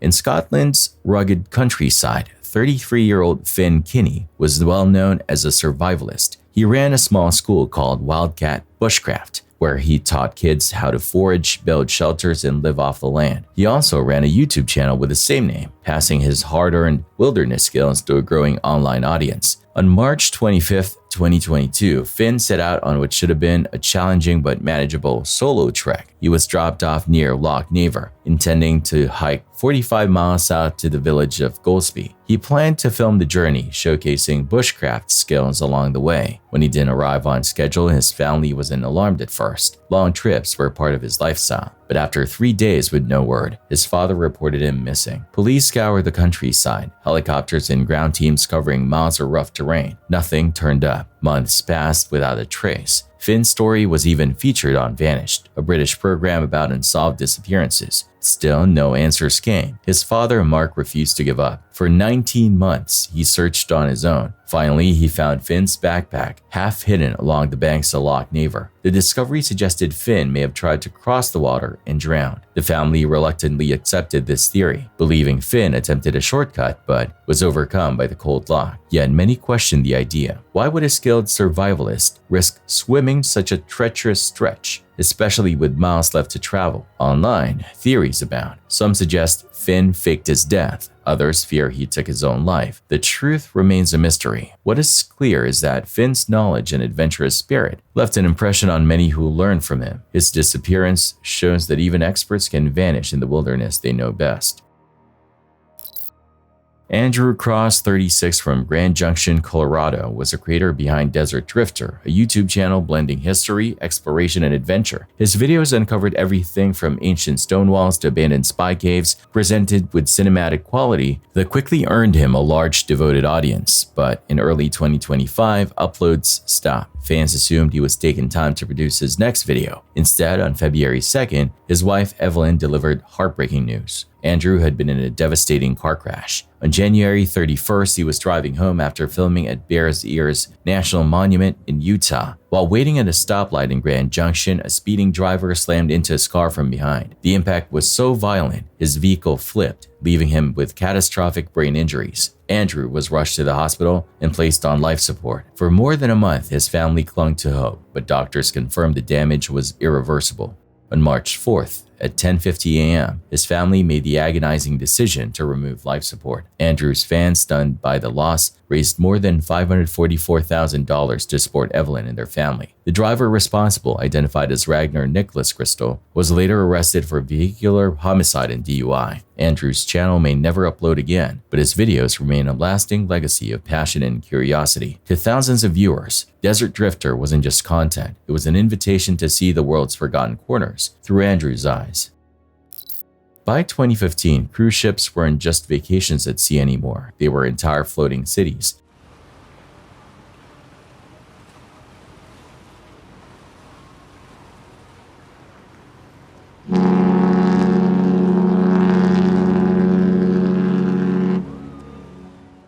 Thousands of people packed into a single vessel, eating at buffets, gambling at casinos, swimming in rooftop pools, all while drifting across endless blue water. For most, these trips were nothing but relaxation, but for one couple on the oasis of the seas, their Caribbean anniversary getaway turned into a nightmare. On November 6th, in the early hours of the morning, the massive ship came to an abrupt stop in the middle of the ocean. At first, most passengers were asleep. By sunrise, whispers rippled through the decks. Someone had gone overboard, and there was footage. Security rushed to the scene after spotting a man on camera climbing over his balcony onto the roof of a lifeboat. He appeared to have been in a heated argument before. By the time officers reached him, he was gone, swallowed by the black water below.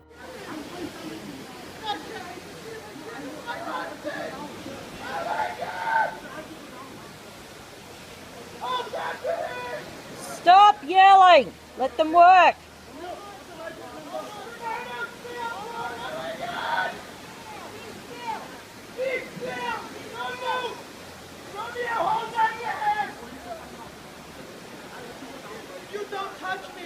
Because of you this happened, because I stepped out the door. Let go until he's on board. Until he's on board, I'm not going anywhere. Let go of me.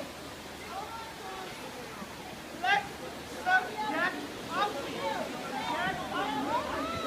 I'm not going anywhere until he's on board.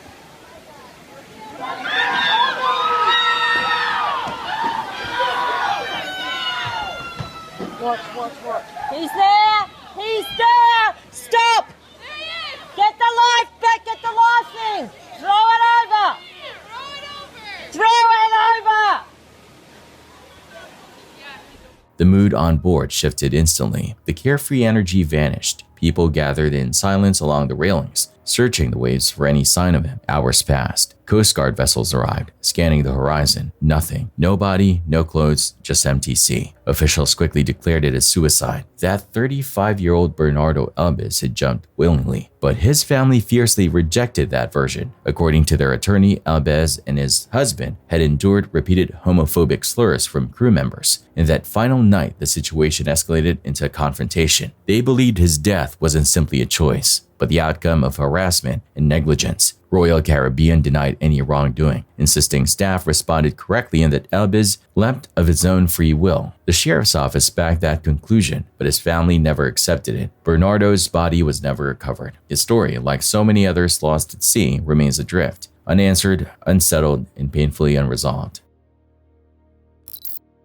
December 2016, 36-year-old Brazilian thrill-seeker Fabio Ezequiel Soares was about to take on what he thought would be the ultimate leap, a 40-meter bungee jump off a railway bridge in Sao Paulo. For years, Fabio had chased adrenaline, skydives, cliff dives, stunts, but this was different. This was supposed to be filmed, shared, remembered. His wife, his 6-year-old son, and his brother were all there, smiling and cheering him on. Fabio had even toyed with the idea of jumping with his son strapped in. Thankfully, he decided against it. When the moment came, he drove headfirst into the void, and then everything went wrong.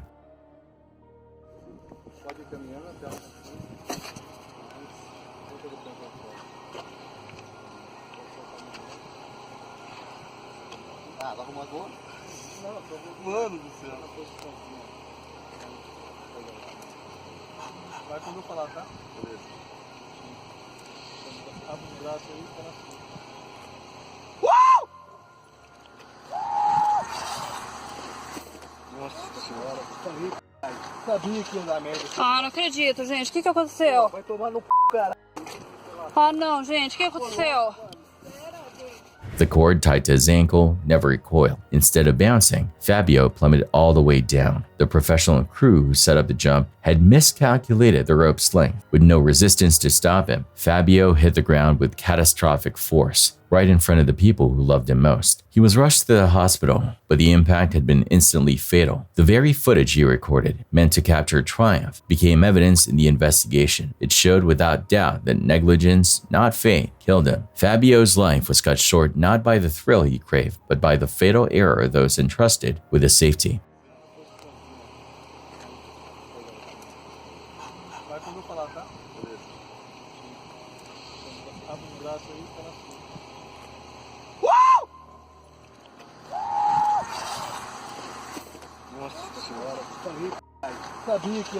Ah, não acredito, gente. O que aconteceu? Vai tomar no c***, cara. Ah, não, gente. O que aconteceu?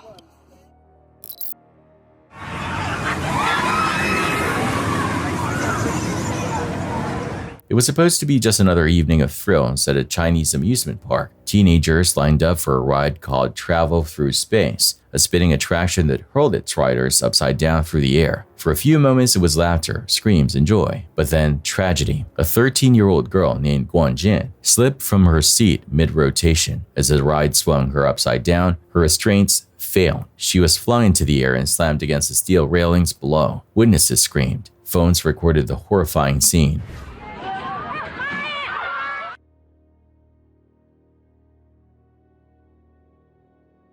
The ride had supposedly two safety measures, a seat belt and an overhead bar. Both failed. Investigators later confirmed the belt snapped, and the safety bar left a 7-inch gap wide enough for a child to slide through. Worse still, inspection records showed the ride hadn't been properly updated or checked in years. Within 48 hours, officials shut down the park and ordered urgent nationwide safety inspections. Guan's grieving parents received financial compensation, but to many, the amount felt insultingly small compared to the loss of their only child. Online outrage was swift, demanding accountability for a tragedy that should never have been possible.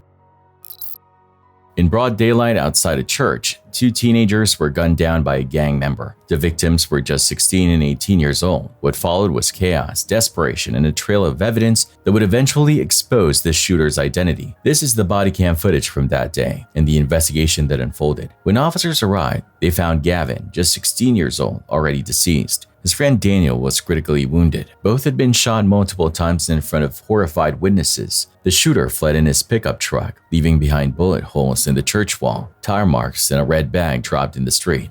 Here, hang on. Let's pull this up. Where's the VIN? Oh man, I don't even fucking know, fool. I just feel shit, man. Is that a shit, man? Did you blow my balls or something? I can't find it, man. There's an entry wound right there. Do we have any suspect vehicles? Really bad? Oh no, it's right here in the penis. Negative, I don't believe anybody saw anything. Please don't fucking make me lose my balls, man. So you guys were just driving by? We lived on the block. We were leaving our home and we're about to get in the truck to go to work early, and we heard like 6 or 7 shots. And then we came this way, and if the kid, if he didn't stick his hand out, I wouldn't have seen him. So what do you mean sticking his hand out? He stuck his hand out like this. Like, okay, waving you down? Yeah, and then we stopped right there and backed up, and then he started calling. All right, man. I'm sorry, but we're gonna have to pull your shorts down to help. All right, go ahead, man. Okay, you ready? Yeah, go ahead. When you ready? Do it. Yeah. Just do it. Okay. The code 616. Do you see an exit? Is that a bad, homie? You gotta fucking tell me, man. Negative. Let's roll him on the side. See if there's a exit wound. There is right here. Okay. On this left, right. Okay, and then you guys called? Yeah. Okay. There's a cigarette, there's this bag. Hey, we have a shooting. We have one down, possibly DOA right now, working on him. And one shot in the groin. It sounded like the echoing, it could have been coming from back that way. Okay. So it looks like, yeah, the footprints come this way through the stuff, at least my impression of where we're at. Yeah, I think he's done. Yeah. Do you have a pulse? Okay, let's try at least compression. 1, 2, 3. As officers canvassed nearby houses, one young man, Lewis, stood out. He claimed he was in the shower and didn't know what happened, but his story quickly started to unravel. Detectives grew suspicious. The DVR system had been tampered with, wires yanked out, witnesses gave inconsistent answers, and it became clear Lewis wasn't telling the whole truth. Sounds like 2 pickups pulled up, a white one and a blue one. Okay. They were right in here, so he says there's no one else inside, but they got good cameras. Can you start working on getting the video footage from him? They're not involved? No, well, we don't know. Did you see what happened? I don't know. I was taking a shower because, I just got a haircut. Okay. Yeah, and I just heard that shit. I was like, what the fuck? I seen these 2 little guys running that way. Okay. What'd you hear or see? Or... Oh, I just heard the gunshots. How many? I don't know, man. You're not sure how many? No. Okay. Did you see anyone over here in your yard or anything like that? Nah. As far as your cameras, do they work? No, they don't. We just set them up. Wires got messed up from the wind and shit. My brother moved out, so he took the system with him. I don't know. So there's no system in there? No, like, okay. It's just wired ran to his room. Yeah. Do you mind if we just check to verify that? Officer Welsh. Oh, hold on. We'll go in there. Okay, because we don't know. We just had big old So what's your first name? Luis. Luis? Okay, that's right. So why don't you wait right over here? Where's your brother's room where the system was at before? Straight to the right. Okay. Moses Lake Police Department, if you're in the home, get out now. We probably won't open that door till a little bit. I apologize. What was your name, sir?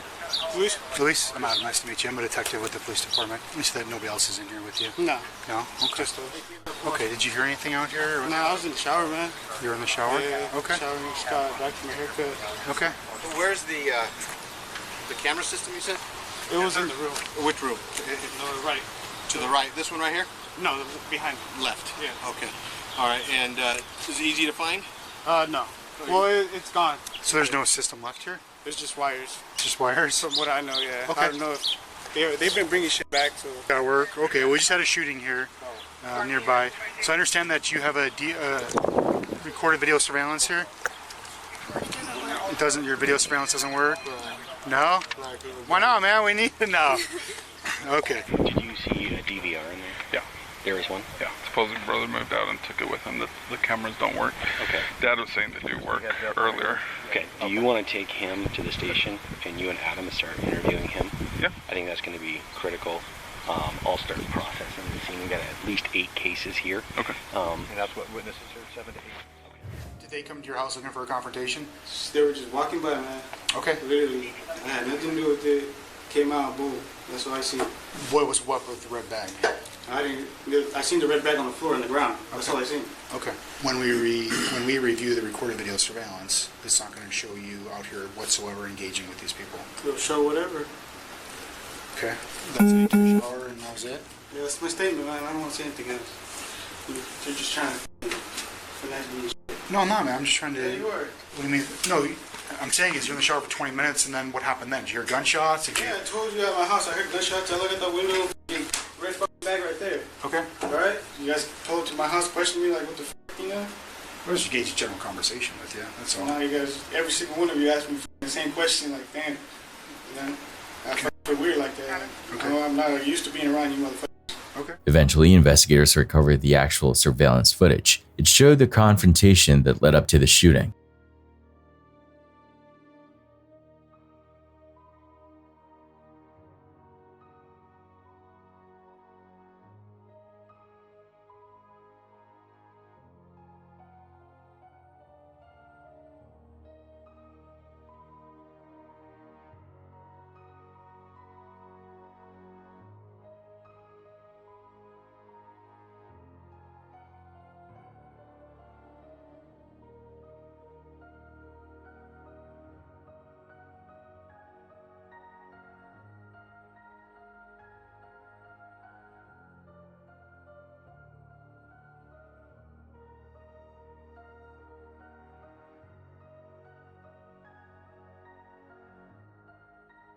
The video revealed an argument between Gavin, Daniel, and the shooter, 26-year-old Daniel Serrano. But the most damning evidence came later, when Daniel, the surviving victim, agreed to talk. According to Daniel, Serrano confronted them, asking, "What are you bang?" A direct challenge about gang affiliation. Both boys answered honestly. Seconds later, Serrano opened fire. Gavin was mortally wounded. Daniel shot in the groin. And on our way back over there to where he was staying, we walked through this dirt road in front of the house, and that's when that happened.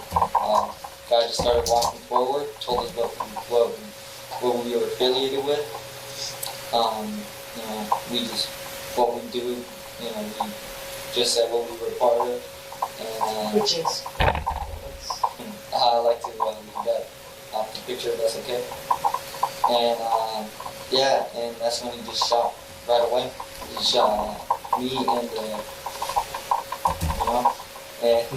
in the penis. And I don't know how many times he got my friend. I just heard, "What do you bang, fool?"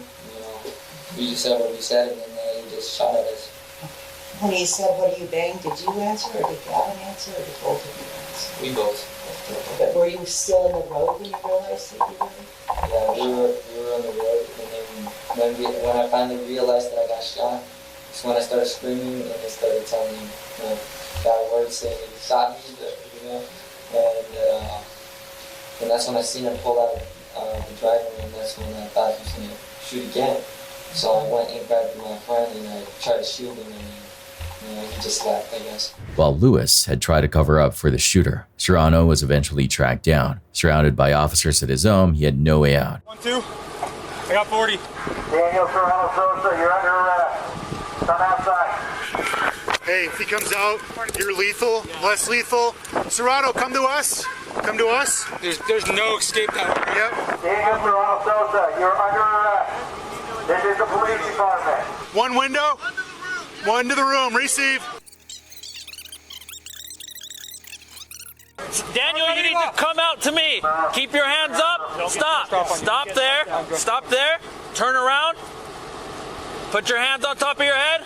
Interlace your fingers. Walk back to the sound of my voice. Keep walking. Keep walking. Keep walking. Keep moving. You're fine. Keep moving. Keep moving. Walking. Keep walking. Okay. Get to your knees. Drop your knees. You have the right to remain silent and right to an attorney. Okay. Okay. 134 Just sit your bum right there, okay? Just hang tight for a second, okay? Well, right now you have an arrest warrant for murder 1 and assault 1. So that's what you're in arrest for, okay? We just did that. We just want to get your side of the story and what transpired. Appreciate you being decent and honest with us, okay? Yep. And thanks for coming out, first off. Yeah, honestly, we're not here to scare your grandpa. I literally just got out of the shower. But you understand why we're here, right? Yeah. You understand why we have... Yeah. Okay, you get that? Yeah, okay. And we'd like to transition your family back into the house as quick as possible. Serrano was arrested without incident and charged with second-degree murder and first-degree assault. In a later interview, he admitted discarding his jersey and fleeing the scene, but refused to reveal where he dumped the gun. Yeah. Reaching in for his backpack and that was it. I wasn't gonna let him shoot me. Just like you guys, if you see me reaching into my waistband, you guys would have shot at me right away. Hey, would you be willing to take us where you dumped your shit? If you're being honest, I mean, if you really dumped it, would you be willing to take us in an unmarked car? No? Okay. I'm just asking that. That's all. So we're just gonna get a warrant for the residents. Yeah, it's easier and clearer that way. In court, Serrano pleaded guilty and was sentenced to 15 years in prison for murder and 10 years for assault with a firearm. But for Gavin's family, the sentence could never bring back their son. Gang violence continues to claim young lives in the area. Just this year, a 14-year-old was killed in another drive-by shooting. May 6, 2021, what began as a simple traffic stop in Casper, Wyoming at around 4 a.m. turned into a deadly confrontation. Officers Bigelow and Linkowski pulled over a car for a suspected license plate violation. Inside were two men, the driver and 42-year-old passenger Thomas Joseph Robber, a local with a history of arrests. At first, everything seemed routine. The driver answered questions calmly, but Robber gave inconsistent details and even lied about his name. Officers asked him to step out of the vehicle. That's when his demeanor changed. He refused, grew tense, and within moments, made a choice that escalated everything. How's it going, guys? Hey, he's coming up on that side. He'll talk to you. Still awake or getting ready for bed? What's up? Still awake or getting ready for bed? What do you mean? Like you just wake up and you're going to work, or you've been up all night? No, we actually just got off the bike. We've been working on this bike. Oh, okay. Nice. What are you working on? It's just a little mini bike back there, actually. Is it? Did you get it running or what? That's cool. Whose vehicle is this? It's Yours? Is it registered to you or somebody else? mine and my girlfriend. Oh, okay. What's her name? Bridget. Bridget? Okay. Hey, what's your name again, man? Sean? Sean. Can I talk to you real quick? Can you hop out for me real fast? I'm not answering questions. I'd like. That's fine. I'd just like you to hop out real quick for me. I'd like your sergeant. Okay, I'm still asking you to hop out of the car though, Sean. Hey, so listen to me. Don't drive off. Don't drive off. Hey. Robber suddenly slid into the driver's seat. As Officer Bigelow leaned in to prevent him from fleeing, the car lurched forward onto the highway. To avoid being dragged, Bigelow pulled his own body inside. Now trapped in a moving car with a desperate man behind the wheel, the officer shouted commands to stop. Robber ignored him, accelerating toward oncoming lanes. Then Robber reached into a backpack and pulled out a silver object shaped like a pistol grip. In the chaos, Bigelow believed he was about to be shot. It was actually a butane lighter, but by then it was too late. Bigelow fired 4 rounds, halting the car. Don't drive. Hey, what are you doing, man? Pull him back there. He's driving. Hey, don't do it. Don't do it. I will. Show me your hands right now. Put your hands up. Don't you do it. Don't you. If you drive away with me, I will kill you. Hey, I'm gonna shoot you. I'm gonna shoot you. Or I will shoot you. Stop. Stop the car. I'm gonna shoot you right now. Last chance. I'm gonna shoot you. Shoot me. I'm gonna shoot you. Shoot me then. What are you doing? I'm going. Stop the car.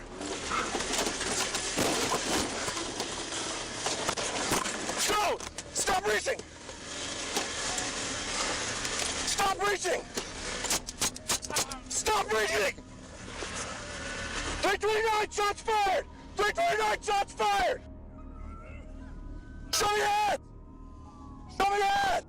Sit here on the ground. 348 sent us back. I just want to get ran over. Hey!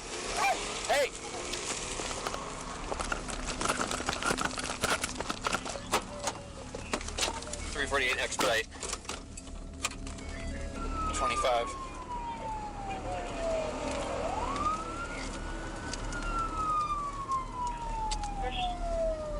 Where's traffic? I'm ready to traffic 111. I'll have it.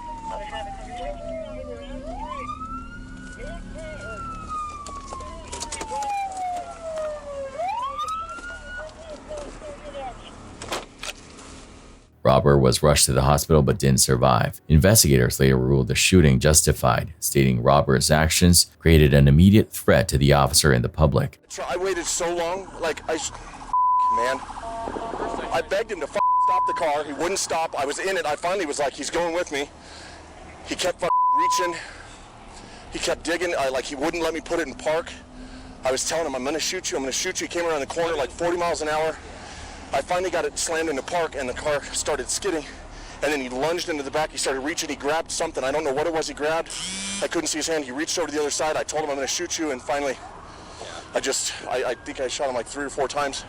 Still, criticism arose, noting this wasn't Bigelow's first deadly encounter. To many, it was another reminder of how desperation, deception, and one wrong decision can turn a routine traffic stop into tragedy.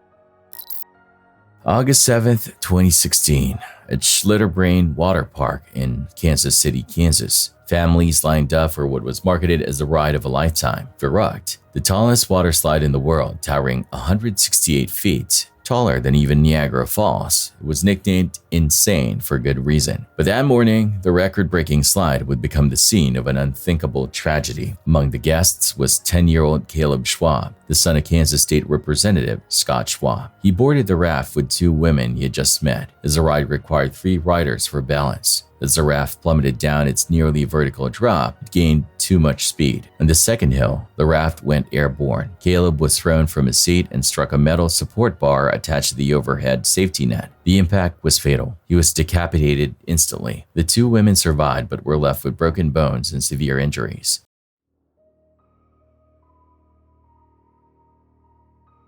The investigation revealed disturbing truths. Verrückt had been designed in a rush, built in just 36 days without certified engineering oversight, all to meet a television deadline. Even before its public opening, tests showed rafts going airborne. 13 people had already been injured on the slide. Safety warnings were ignored. Internal emails later revealed a culture of negligence. Ride operators hid incidents. Deadlines were prioritized over safety, and the braking system had failed multiple times, including just 10 days before Caleb's death. In 2017, Caleb's family reached a $20 million settlement. The following year, prosecutors charged the designers and park operators with murder and reckless endangerment. But in 2019, a judge dismissed the case, ruling that prosecutors had relied on misleading evidence, including dramatized TV footage. The decision sparked outrage. Many believe the people responsible had escaped accountability. The slide was demolished in late 2018. Today, the site is being redeveloped, but Caleb's death was no accident. It was the result of greed, ignored warnings, and reckless decisions. His father later said the thing he missed most was simple: giving his son a hug. One child lost, not because of chance, but because the adults failed to protect him.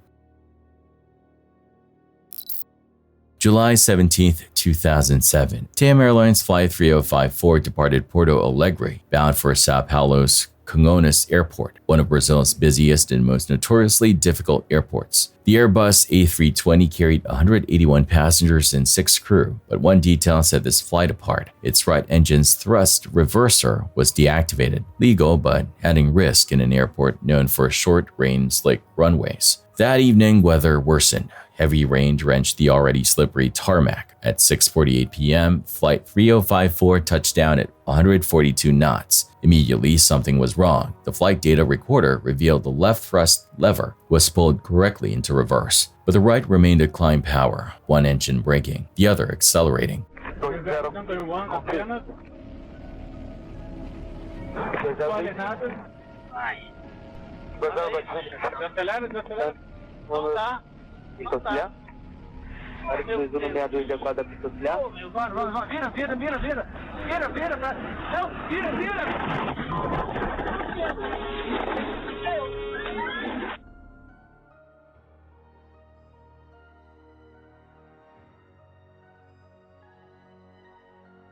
The plane surged down the runway uncontrollably. Auto brakes never engaged. Ground spoilers never deployed. The A320 tore across the tarmac, veered left, careened off the runway, crossed a busy highway, and slammed into TAM's own cargo building beside a Shell gas station. The resulting explosion consumed everything in a fireball that burned for hours. All 187 on board and 12 on the ground were killed instantly. 199 lives lost in Brazil's deadliest aviation disaster. Investigators ruled pilot error as the primary cause, but the blame didn't end there. Critics highlighted Kungona's poor infrastructure, a slippery runway with no grooves, and inadequate overrun zones. Others questioned TAM's decision to operate with a disabled reverser in such conditions. In 2011, executives faced criminal charges, but by 2015, all were acquitted. Lawsuits against Airbus also went nowhere. In the end, experts agreed it was not one single failure, but a chain. Poor weather, risky airport design, a deactivated system, and one fatal mistake in the cockpit. Together, they produced catastrophe. The runway was rebuilt. Safety rules were revised, but for the families of the 199 victims, no legal ruling or policy change could undo what was lost, a flight that never made it home.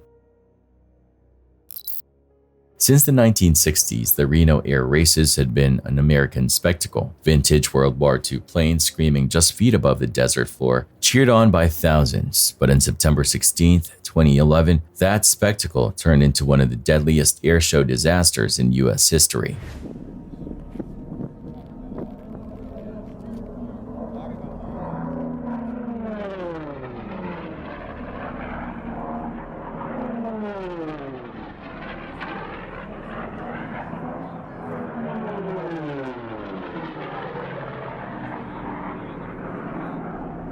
Veteran pilot Jimmy Leeward, 74 years old, was at the controls of a modified P-51D Mustang known as the Galloping Ghost. That afternoon, he was pushing 500 miles per hour, locked in competition with the leaders. From the ground, the silver warbird looked flawless, sleek, fast, and under control. Within seconds, it all unraveled.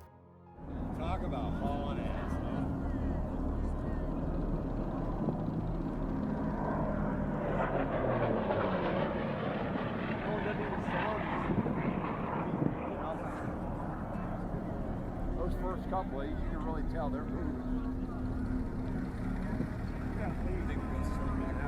Yeah. Yeah, he is.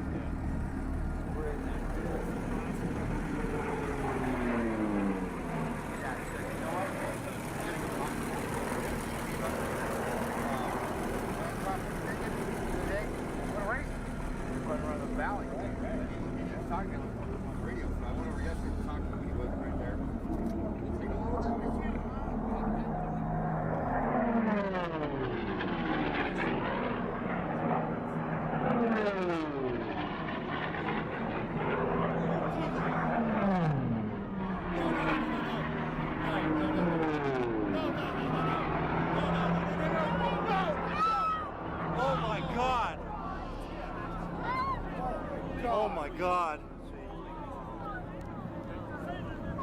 We gotta get out of here. Get out of here. Oh my God. Spectators gasped as the plane suddenly pitched upward, rolled, and then nosedived straight into the tarmac in front of the grandstands. There was no fireball, just twisted metal folding in on itself as silence spread across the crowd. Leeward died instantly, along with 10 people on the ground. 69 more were injured, many critically. The investigation by the NTSB revealed chilling details. The Galloping Ghost had been heavily modified for speed, but those changes came with a cost. The elevator trim tab system, a critical piece of pitch control, was already weakened. Its lock nut inserts had loosened over time, leading to aerodynamic flutter, violent vibrations at high speeds. During the race, the stress overwhelmed the system. The left trim tab linkage failed, rendering the plane uncontrollable. The very modifications that made the Mustang competitive had doubled the stress on an already compromised part. In the end, it wasn't just pilot error, nor was it simple bad luck. It was a result of pushing an aging machine past its limits without fully understanding the risks. On that hot Nevada afternoon, cheers turned to screams, and the roars of engines gave way to silence and sirens. A tragedy that should have never happened, born of human ambition colliding with mechanical limits.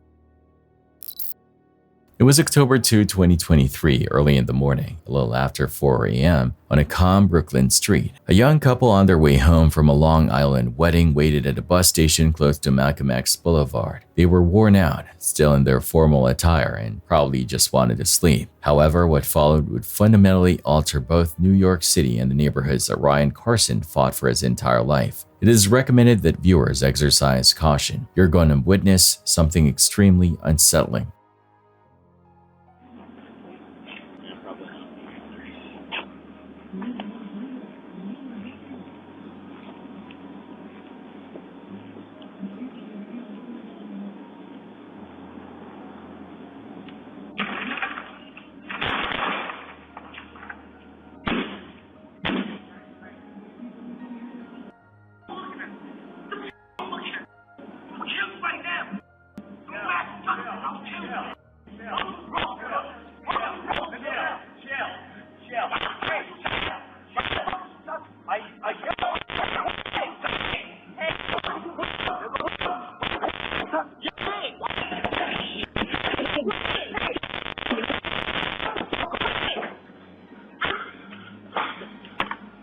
I'm so sorry. Are you Go watch him. Go watch him. I'm so Look.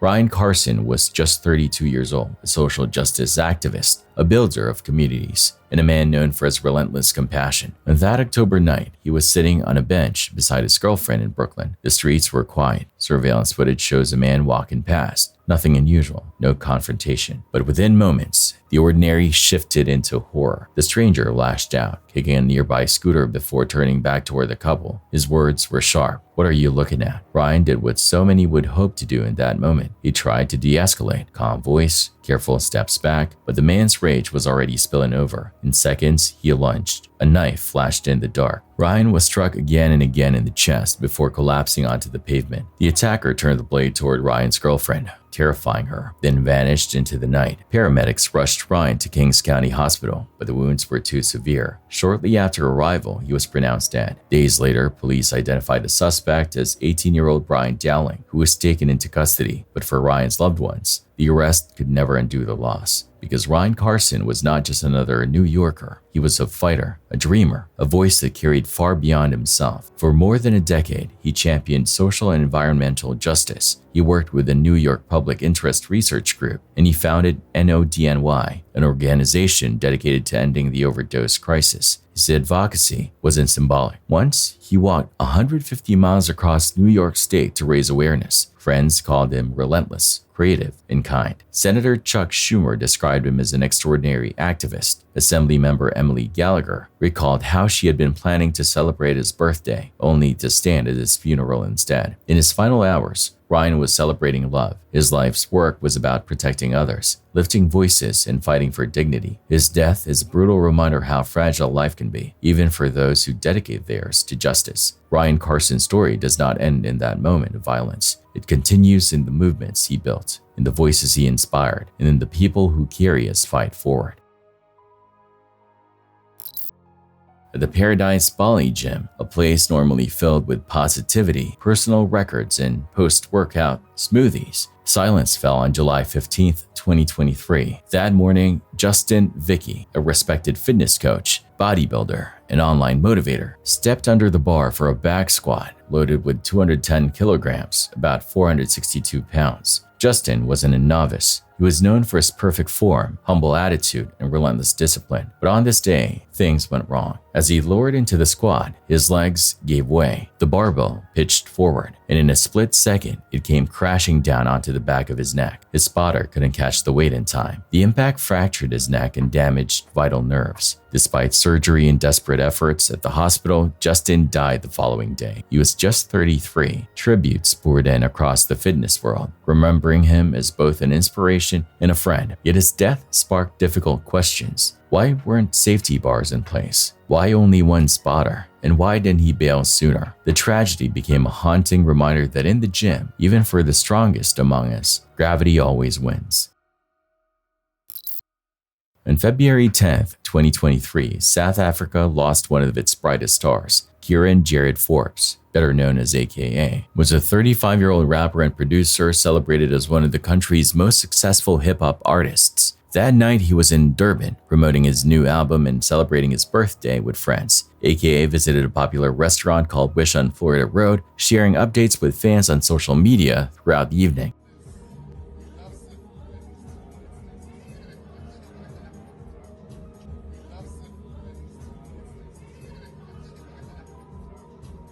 But as he stepped outside just before heading to a nightclub performance, tragedy struck. Surveillance cameras captured the chilling moment. Two gunmen emerged from the crowd and opened fire. AKA was shot at point-blank range in the head. His close friend and manager, Tebelo Tibbs Motson, was also killed. The assassins vanished as quickly as they appeared, leaving chaos in their wake.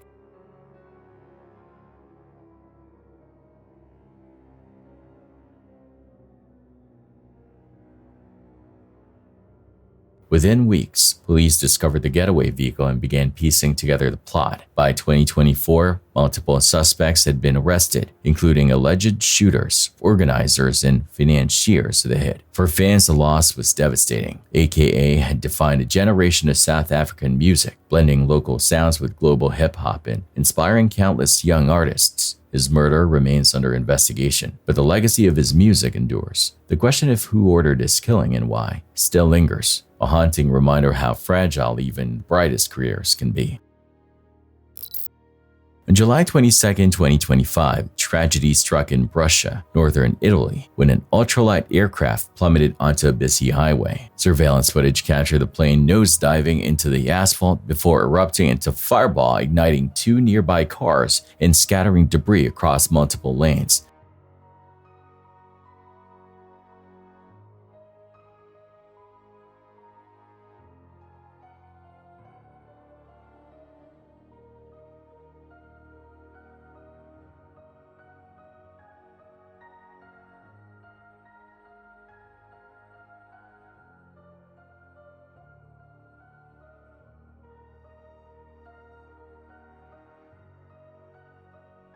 Both people aboard the aircraft were killed instantly. Two motorists were also injured in the chaos, though their wounds were not considered life-threatening. Authorities quickly cordoned off the area and launched an investigation into what caused the crash. Early speculation points to either mechanical failure or pilot error, but as of this recording, no official findings have been made public.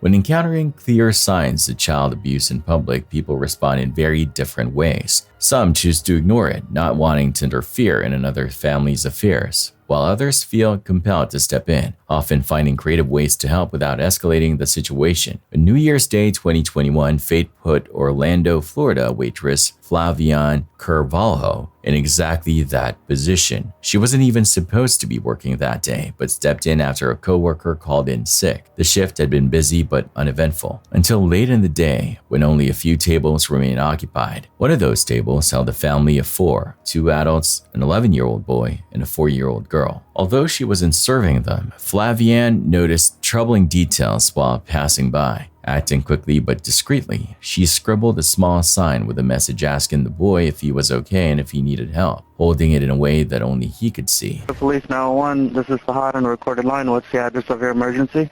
It's 4550 South Kirkman Road. 4550 South Kirkman Road? Alright, do you need the police or the paramedics there? I don't know. I need you. I don't know what to do. I'm a manager of a restaurant, and we have some customers here with two kids.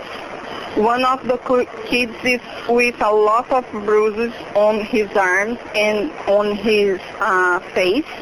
Okay. And the parent is not done giving food for him, but is giving to the another kids that are with them.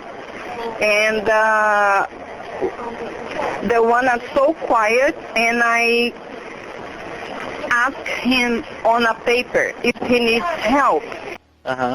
He turned his head saying that no, but he keep looking at me, and I write in another paper if he needs help again, and he make me a sign that yes. he needs help. So I don't know what to do. Okay, so are they at the restaurant right now? Yes. Okay, what's the name of the place? It's Mrs. Potato Restaurant. Mrs. Potato Restaurant? Mrs. Potato, uh-huh.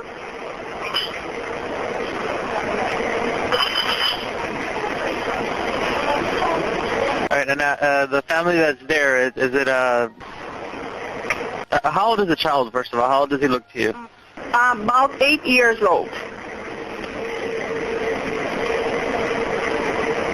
It's a couple with 2 kids, a little girl and the boy. The boy is the one that our parents is in trouble.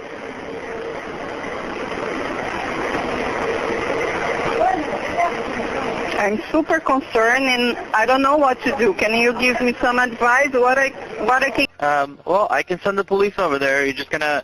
The only thing is they have to be there. The police has to be able to see them when they get there, so they can talk to the child. It's the only thing we can say. What's your name? My name is Flaviani. Okay, and what's a good phone number to reach you? 407. Qual que é o telefone daqui? 290. Just a second. 407. Just a second. I need to confirm. I'm so nervous right now.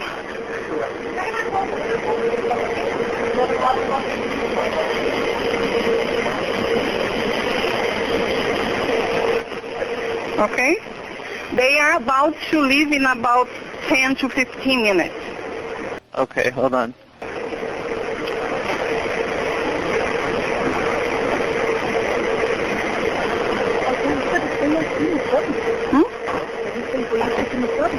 Mas o povo já está fechado. Não, mas aqui fora. Não. Localiza. Quem está perto.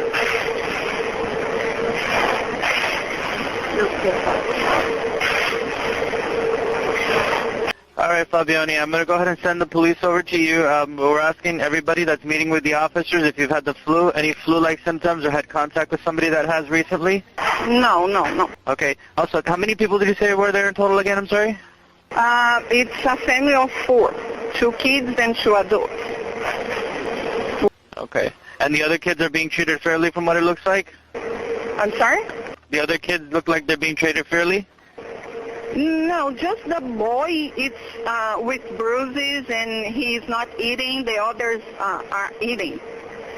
And when we get their orders, we ask what the boy is going to eat. And the father, the man said, no, he's not going to eat anything.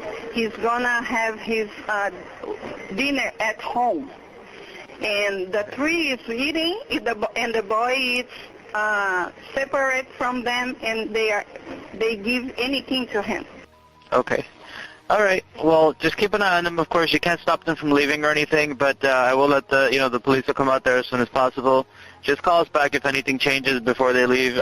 Just to confirm, also, do you see any weapons on anybody? No. Okay. Did you ever see him being assaulted in any way or anything like that, or no? No. Okay, got it. All right, no problem. Thank you. Thank you. Bye-bye.